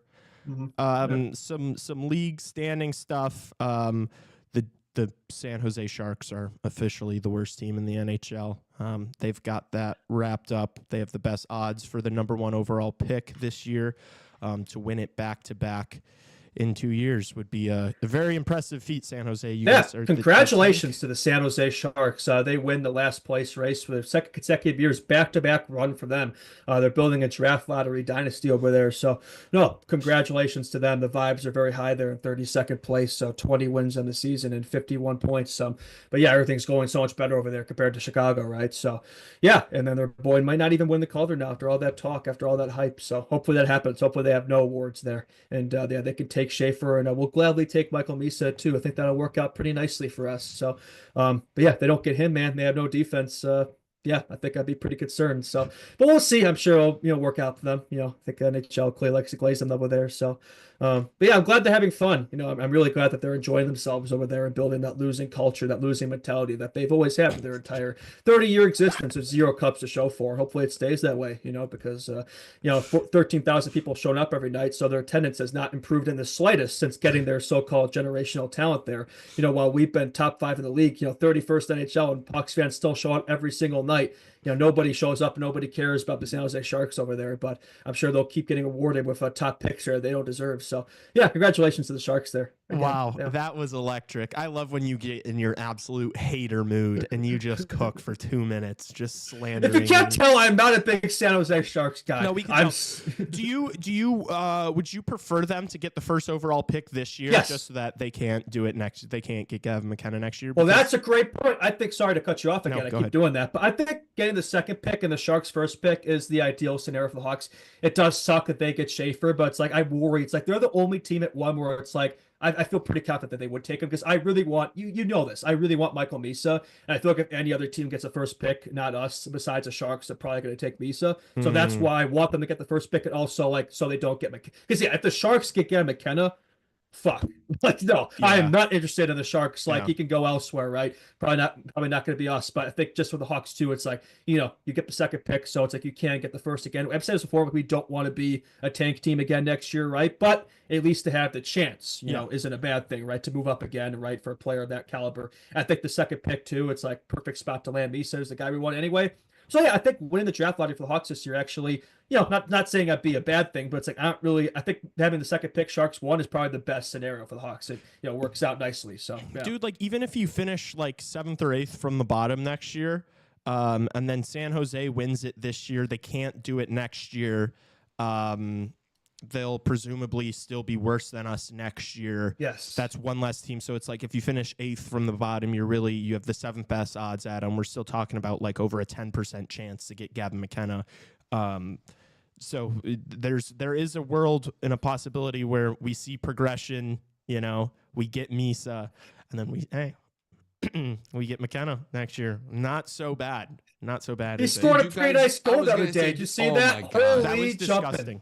The goal of the year in all of hockey, I think it's fair to say. Like, that is the goal of the year. And yeah, dude, it's like if the Hawks didn't, I mean, if they have a mathematical shot at I think that's a team that the NHL would look at it and be like, we'll bump them up a slot, right? Yeah. I mean, could you imagine that Western Canadian duo on the same team, man? That'd be Kane and Taves on steroids. I don't want to hype myself up too much about it, because we do that a lot here where it's like we get in these delusions and we're just bound to be disappointed. But it's like, man, he's going to be special wherever he goes. Like, he's definitely on that Bedsy caliber. And yeah, I think there's going to be a lot. The take race next year is going to be something. Do you think we're over a year from his draft and he could already be playing? He would already be good in the NHL. Can I ask one Gavin McKenna question to you guys? Yeah. Do you but not to do Gavin McKenna talk, but do you think anybody that got the first overall pick next year, do you think they would trade it? No. What? Why? Like, if somebody threw like an enormous package together. No. Yeah, maybe if we got it and the Edmonton Oilers are going to offer us Connor McDavid and Leon Draisaitl, then I'll be like, yeah, sure, we'll take those guys. I've seen these takes thrown out. Like, even when we got the first pick, like, I saw some people like, oh yeah, it's like there's always going to be like, no, you're not going to Gavin McKenna. You're not traded. I don't care what you get back in return. What if That's a player that. What if the Hawks got like the second pick next year? You think there's any way they could trade up to one? No, nobody's going to accept it. That's the thing too, where it's like you'd have to give Connor Bedard. Yeah, probably. What else? Yeah, what else would there's no scenario. What else would the Blackhawks be able to trade for Gavin McKenna other than Connor Bedard? Well, that's a thing too, where it's like, if it's not the first pick, I don't really care where we land next year, right? I think we've talked about this draft hopefully being the last straw there, right? So that's the thing with the tank next year, where it's like, no, it's like you can have the chance, but it's like that's not. I don't want to be, that's not going to be our main goal next year, right? Like, we got to see some progression with this thing. Is that's like if you suck for a whole year, and you don't get the first pick, it's like what the hell were you doing, right? So, yeah. We've been down this road. Not to turn Hawks Hour or NHL Hour into full Hawks Hour / Kevin McKenna Hour, but that's what we do. Have you guys seen this like jersey stuff from Aesthetics? Oh yeah, I brought that up. Yeah, we talked about it. I brought it up. Yeah. I said that I was going to buy a fake one to make people happy on Instagram. Oh, okay. And we said that it was just fake jersey guy. They're just peddling. They're just trying to sell the 100-year anniversary thing. Well, yeah. They're squeezing the lemon. That's all right. Well, yeah, I'm sure they'll do a good job. Justin's going to buy 3 of them. Justin's going to buy 3 of them. Yeah, it's an excuse to get another Bedsy jersey, right? I probably get somebody else this time. But that's a discussion. Have a Bedsy, have a Nazar. Who's the next one? Lee, you're definitely going to get one of the black third jerseys too. Oh, that for sure. I mean, we've been waiting for it for a while. Hopefully they do deliver, and that they say they will. So that should be a nice jersey, a nice alternate. Yeah, hopefully we'll see that next year. Maybe I'll get an Artie Party one or something. That'd be cool. Yeah, yeah, that would be crazy. Artie Party. Justin keeping the lights on over at Ice Athletics or whatever the fuck that company's called. Yeah, I'm definitely that guy where it's like I see a nice jersey. Yeah, add to the collection. I have a nice collection, and I like to build that collection even further. Yeah, absolutely. Jets clinch President's Trophy. We did a bit of that talk. Will the curse, be lifted? No. Probably not. This is not the team that's going to do it. We talked about it in the post-game show the other night, but I am so not moved by that team. It's like, yeah, congratulations, you won the President's Trophy, right? If you don't win the cup, it means absolutely nothing, right? And in my opinion, it's like regular season champion. Who cares, right? The playoffs is what matters. So we'll see. Maybe they break the curse, but yeah, that curse obviously dates back to 2013, the lockout season. 2013 Hawks, last team to win the President's Trophy and the cup. So has that happened since, and I think that's going to continue probably. Yeah, absolutely. Matthias Ekholm for the Edmonton Oilers, possibly out for the rest of the year. Dude, that's a big loss. That is a big loss for that team. Yeah. I mean, definitely their best defensive defenseman. And then you're talking about it's like Bouchard, Nurse are going to be he's going to get exposed on that cold Bouchard. 20 to 25 minutes a night during these playoffs. Ugh.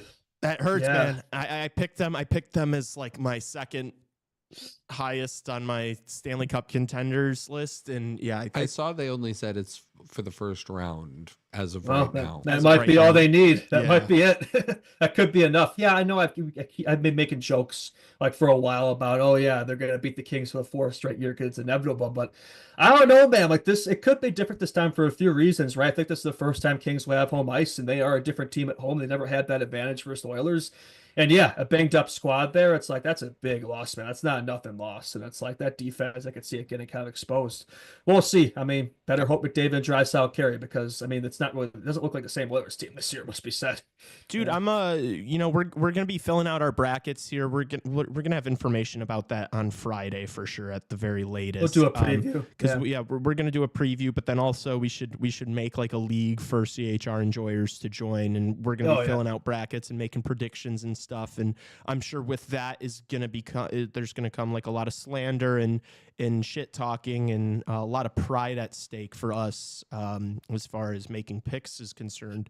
Justin, as of right now, like who would you take in the first round between LA and Edmonton? I mean, history tells you it should be the Oilers, right? Like I could totally see them just subtly figuring it out this time, but I don't know. It feels a little different this time. Like this is the first time where it's like going that series. It's like it doesn't feel like a certainty that they're going to beat them, but it's like they've done it 3 times, and it's like I still feel like for the NHL's perspective, obviously you want to see the Oilers go on a run here, but I don't necessarily want to see it. But he's got time. McDavid's got time to win his cup, but I don't know if it's going to be this year. I mean the Kings, they are maybe a team I didn't even have them on my list for top 8. I think I had the Oilers 5th, and the Kings weren't even in mine. I don't think they were in any of ours, and maybe that's a team that we haven't given enough credit. I mean, we'll see in the playoffs. It could be a different game, but I do think the style of play, you'd think it would work out in the playoffs. Very good defensive structure there, and they got some pieces, depth there. So I could see them taking it. I think that's the definition of a 7-game series. Like I don't think that's one that's going to be a quick one. Either way, it's gonna be a close coin flip. But I know I've been saying for a while, I feel like I can't go back on what I've been saying, but things change. I do feel like this injury could be a difference maker, man, where it's like I might lean towards LA, honestly. Is that shocking to say? No, dude. And also, like, I think to I don't know, rationalize us not any of us picking LA is because, like, I think that LA could win the first round against the Edmonton Oilers. I don't think they have any chance of winning Stanley Cup. I don't think they have a chance of winning 4 playoff series. They're not going to beat the Avs or the Stars or even Vegas, right? It's too much. You're not going to beat all 3 of them. No way. Yeah, I don't see it. Yeah, I could see them. For it being different this year, they'll probably slay the Dragon, the Oilers, but I don't think they're going to suddenly go on a run after that. Like, it's a good team, the Kings, but I don't know if it's a great team. It's not a cup team for me, but they're also not a team, too, that I think you can just, sneeze at. So, no, for sure. We'll see. I think that's going to be... I mean, if the Oilers lose in the first round, man, that's going to be a story right there. I mean, dude, I also feel like there hasn't been like the past, like honestly, like 4 years or 5 years, however long it's been. It's like every single season the Oilers are like considered the favorite, and it's always like, are they going to be able to get over the hump? Like, is it this year to do it? Is this their year to do it? And I just feel like the narrative hasn't been the same this season. Like, I feel like a lot of people have not written them off, but just like. The team is probably not as good as last year, and so the expectations don't feel the same. Which this might be a good thing. Yeah. Which now that I'm saying it, now that I'm like verbalizing that, maybe that's a good thing, and maybe that's going to help them. But takes the pressure off a little bit. Don't you agree though? Like, like nobody's saying like. I feel like last year people were like, it's the Oilers to lose almost. Like that was almost what people were saying. I feel like it was that was the argument going into the season. Like I remember people putting out their cup picks. I feel like everybody's picking the Oilers, but as the season developed and as we're approaching the playoffs, it's definitely shifted. Yeah. It still wouldn't shock me. Having said that, it still wouldn't shock me if they suddenly figured out and went on a run. They were literally as close as you could get without winning it last year. And playoffs are a different beast, man. Like McDavid, Drysdale are good enough on their own where it's like they could drive this ship and if they could just get some more contributions, from the rest of the squad, they could definitely make it happen. A lot of it will depend if they get past that first round, does that home return, right? That'll be a big thing to look at. And how does the goaltending look? That's the thing with me where it's like, that's the one thing with that team. It's like, I don't know. It's just such a unknown with the goaltending. I feel like I just can't trust any of them. Skinner, especially. It's like, I don't know if you can win a cup with that guy, but we'll see. Yeah, if Connor McDavid is able to perform the same way he did last year, I think they can get far again. But like last year, might be all they need. Like he was the first player to win the Conn Smythe on the losing team. That's not true. Since Jaguar. Yeah. Since not ever though. I was never in that sentence was I ever gonna say he's the first to ever do it. I was gonna say he's the first to do it since when? It was taking you a while. You cut me off before I even said it. All right. I had to unmute myself from so it took a second. You cut me off. Okay, we'll check the tapes. That's the great thing about this is like you're going to clearly be able to see that I was talking, and then you stopped me from talking. Settle down, girls. Let's get back on track here. But yeah, so like his playoff performance last year was like, we haven't seen that in like decades. So dude, 34 assists, not just points, 34 assists, ridiculous. 42 points. That's the thing too. It's like, I feel like if the Oilers have any shot, McDavid has to have just as good of a run, if not better, on this Oilers team where the rest of the squad hasn't looked as good. And that's asking a lot. I mean, it must be excited. McDavid's had it's funny. He's still going to put up a 100-point season, yet he's such a good player. It's like that doesn't almost seem like enough. He's almost had an underwhelming season this year, which just shows he's human, right? He's that good where it's like, is it a guarantee he's going to look? Well, we'll see. Like he was clutch in the Four Nations. Obviously had that game-winning goal for Canada, so I think it'd be very fitting if, this was finally the year he did it. But I just don't know if the team around him is good enough this year. But we'll see. Yeah.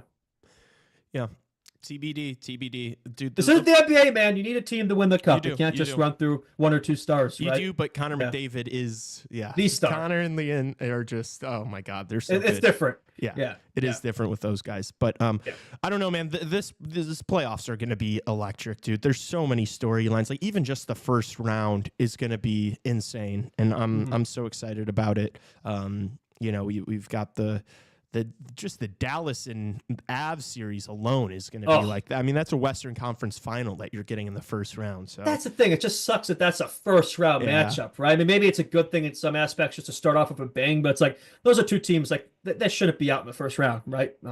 It's unfortunate that one of them will be. I think both of those teams, like probably after the Panthers, I think I had them as my 2 and 3. I feel like they're pretty interchangeable there. So, I just think the fact there's a first round matchup here where it's like they all look pretty enticing. There isn't really a sleeper there. Even the LA Kings Oilers, like it's a 4-4, but this is probably the most excited I've been for that matchup in a while.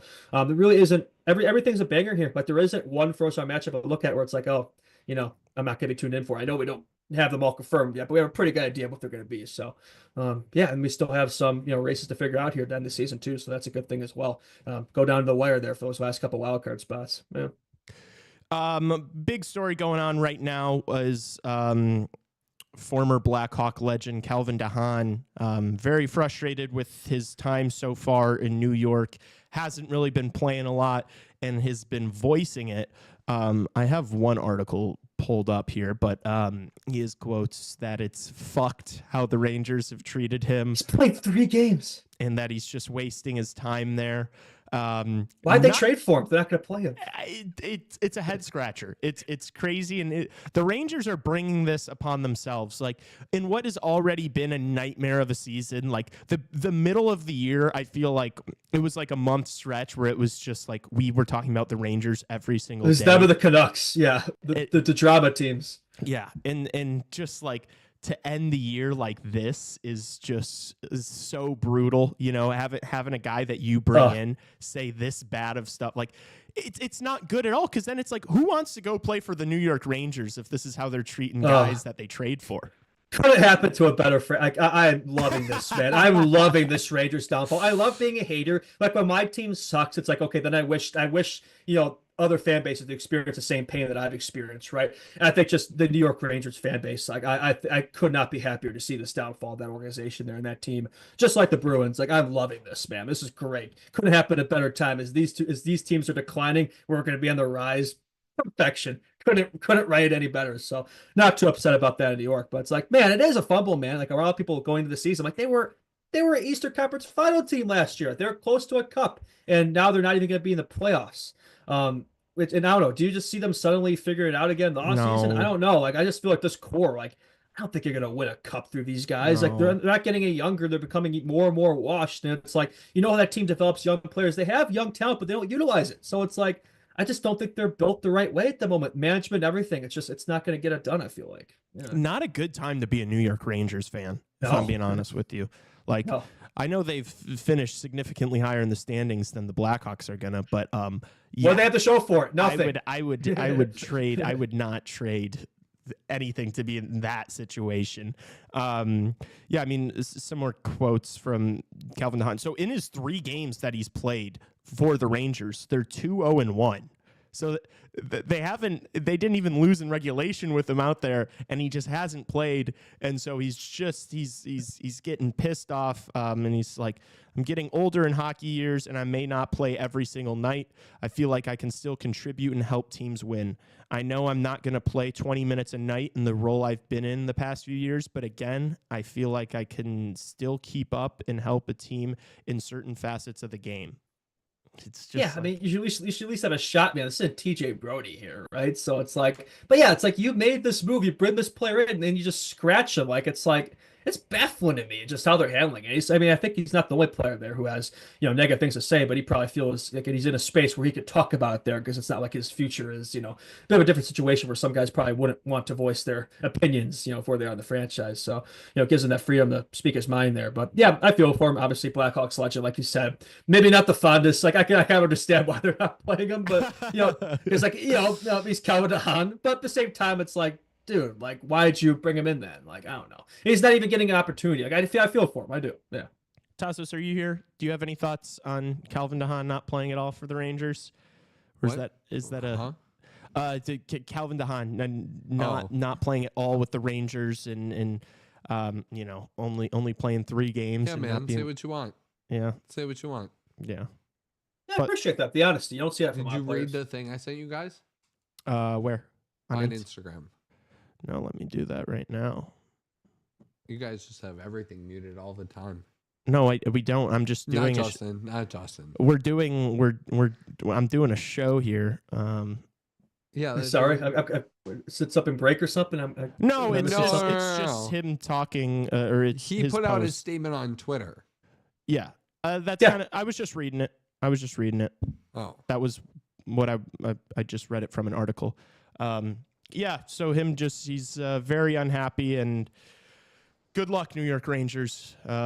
Mess of an organization right now. I don't know if they're going to try to break it down a bit and rebuild through a draft because, as Justin just mentioned, they're not the best at ushering in young players and developing young talent. I don't even know where you go. Like, I think they're forced to try to retool, but I don't think that's going to go anywhere. So, yeah, I think they're kind of screwed there. In a situation where you're probably going to retool, to have guys that are coming into your team this year and are putting out, paragraphs on Instagram because they're getting done dirty is not a good look. It's not. That's not what you want to base a retool off of. It feels like a Vancouver situation where that locker room's just in complete disarray right now, and it's like that's not an easy fix, right? When your team is dysfunctional, good luck coming out of it, right? So. Yeah, but we'll see where they go from here. Obviously, that's a franchise too, where it's like for the NHL, like you want to see them succeed. As me, I don't, but that's a team that you don't want to be irrelevant. So we'll see what happens. Yeah. Better news as far as the hockey world is concerned.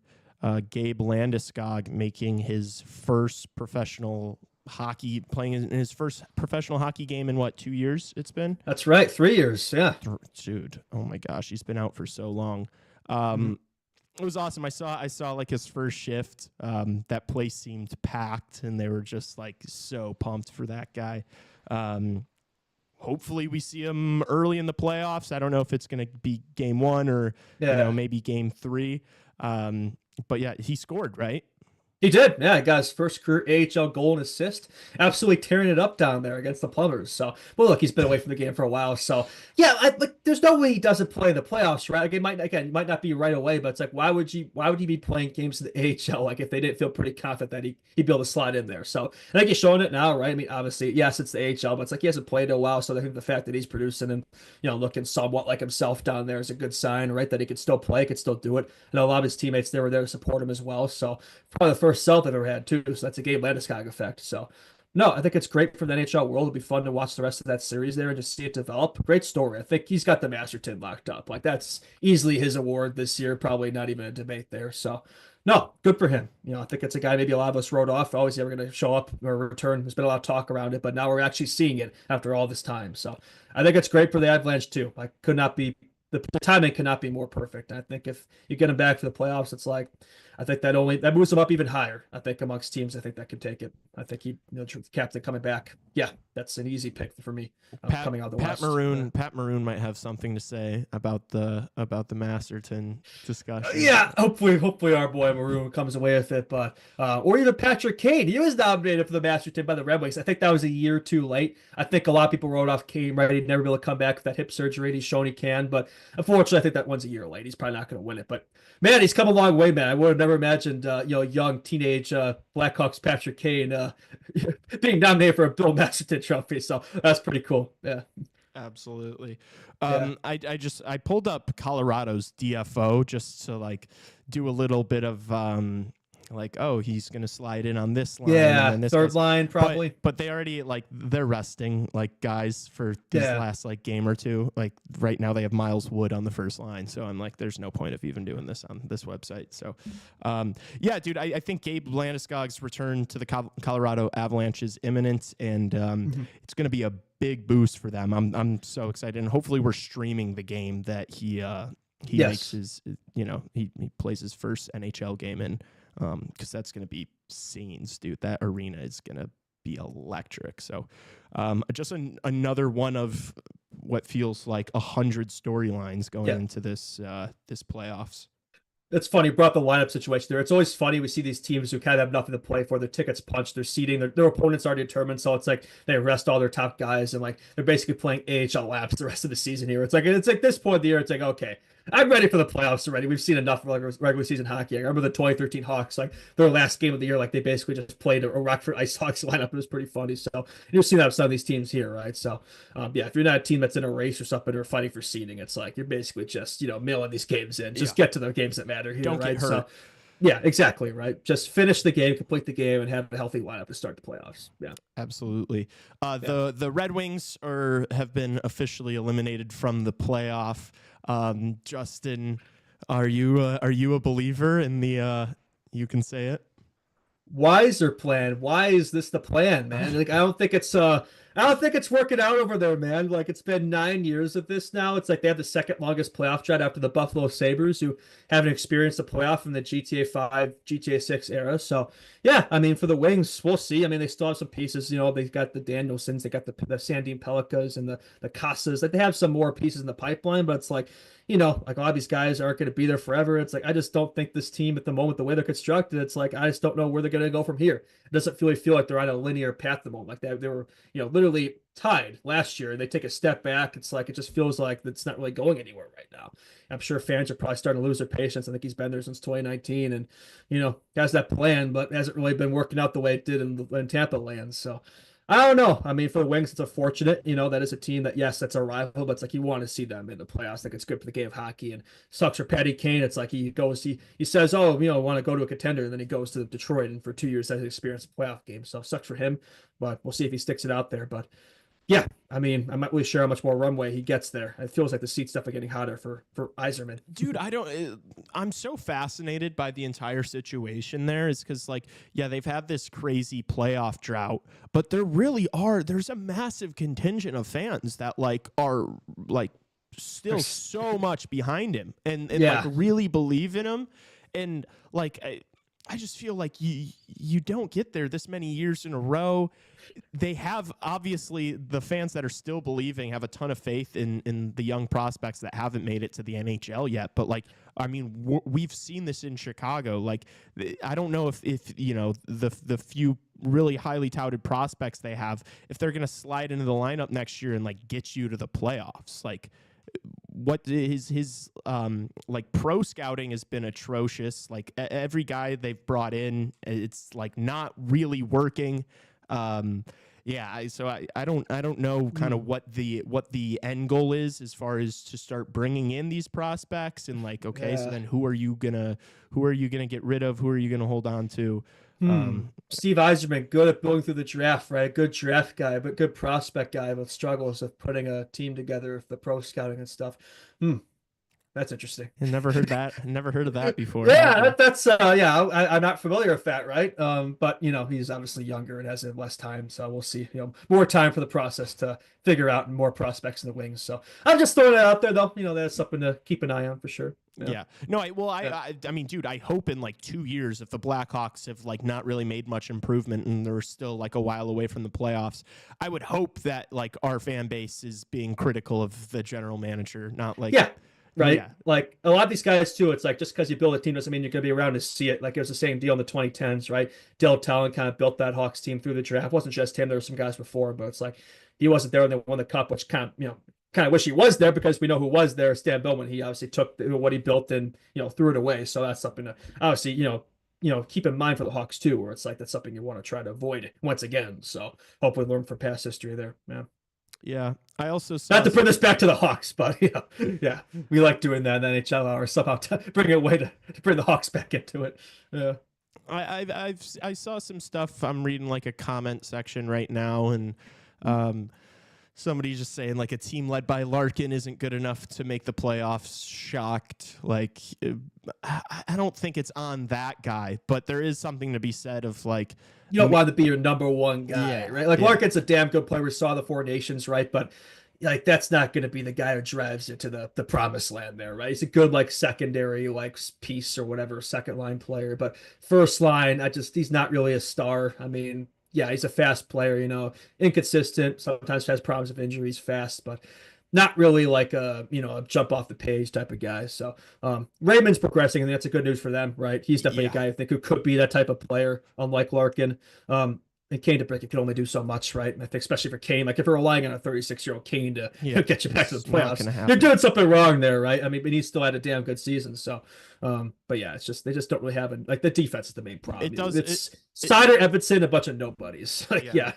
And it really does feel like they've got a lot of eggs in the Lucas Raymond basket. Like if you're a Wings fan, you're hoping that kid becomes a legitimate like top 10 superstar in the league. Because, I will say Casper could be in that category too. He kind of looks like their Frank Nazar 2022 draft pick, and he's had a pretty solid season there. A lot of second line minutes. Kane had a nice overtime word the other night, so he could definitely be a piece there. They have pieces, like they have young talent, but they just got insulated. Yeah. Same. They're like further along the process that we are. That we could be. I'm saying we could be the situation down the road. So like we got to look at what they're doing and like figure out what not to do. Right? Do it the right way. Yeah. Yeah, it'll be interesting if they don't make it next year. Like, is how long of a leash does Yzerman have? Like, are they just gonna let him have the job until they get back? Yeah, just be the Buffalo Sabres, right? That works out really great, right? I mean, it's like that's the thing. Like, this something to keep in mind. It's like is a cautionary tale. It's like, yes, it's great, to draft all these guys and bring in all these pieces, have this great prospect pool. It's awesome. It's fantastic, but it's like, you still got to get to the promised land here, right? And that doesn't just happen through that, right? That's a part of it, but it's like there's more that has to be done. You still have to bring in the pro guys and the vets and all that and build a team here, that the culture, all that, yada, yada, right? It's a big part of the equation, but it's like there's ways to get it wrong too, right? If you're just relying on that, Yeah. Interesting stat. With the Rangers being eliminated too, there's no American Original Six team in the playoffs for the first time ever. That's insane. Like that in 100+ years, that's never happened. Crazy, unreal. It's crazy. That's not great. I think great for the NHL. You don't want that because those are teams. You really don't want those teams in the American market to not be a factor. So yeah, and it's like like I look at all four of them. It's like is that going to change next year? It could be consecutive years of this, man. I don't know. It's funny enough. I actually think the Hawks actually might have a better chance than some of them of getting in the playoffs before they do. Yeah, before like they're the going Bruins. The trajectories. Yeah, like I saw this like a hypothetical put out there too. Like it wasn't the Hawks, it was the Sharks. But it was like, do the Sharks or the Wings break their playoff drought first? I think they said the Sharks. Like I look at that too. It's like I could see a rebuilding team like the Hawks or Sharks breaking through before some of these teams are going through these long droughts like the Sabres, etc. Right? Because it feels like we have a path. Whereas then they've been down this road for a while. And it's like they're not really breaking through. So I think the Wings and Sabres definitely have a lot of parallels there. We'll see which one figures it out first. I think for the game of hockey, they're probably hoping the Wings because that's probably a more relevant franchise. No offense to Buffalo, but yeah. I don't know, man. I love my Buffalo Sabres. You know, I've been very keen to talk about them this year. Yeah, it's one of the NHL franchises. It's one of them. It's one of them of all times. Yeah. All right. Some. I know it's like the season's winding down. There's pretty much like 1 or 2 games left for most of the teams in the NHL. Some good ones tonight, tomorrow. Anything you're feeling? Tomorrow is the Battle of Florida, which I don't. You're still playing for home ice, right? Yeah, no, I think that still matters, right? You definitely want to have that, right? So, yeah, I think I've said it before. I definitely get the edge of the Panthers, but if they are banged up, if the Chuck isn't 100%, if he's not even there, it's like I could see Tampa, taking that one this year. I know it's been in the terms of the Battle of Florida, it was dominated by the Tampa. Florida started to reverse that trend, but I could see it come back the other way. We'll see. But I feel like that's like as big a coin flip as any going in this first round here for sure. Yeah. Any of these games tonight have like real big implications? Well, the Canadians one, but we've obviously broken that one down. Yeah, but I think in terms of other playoff implications, it doesn't look like it. Edmonton, LA, they're only separated by 2 points. Ooh, so okay, well there you go. Yeah, I think the Kings need a win. The Kings need to have home ice. Kings do have a game in hand, so that helps their cause. But yeah, I thought they already.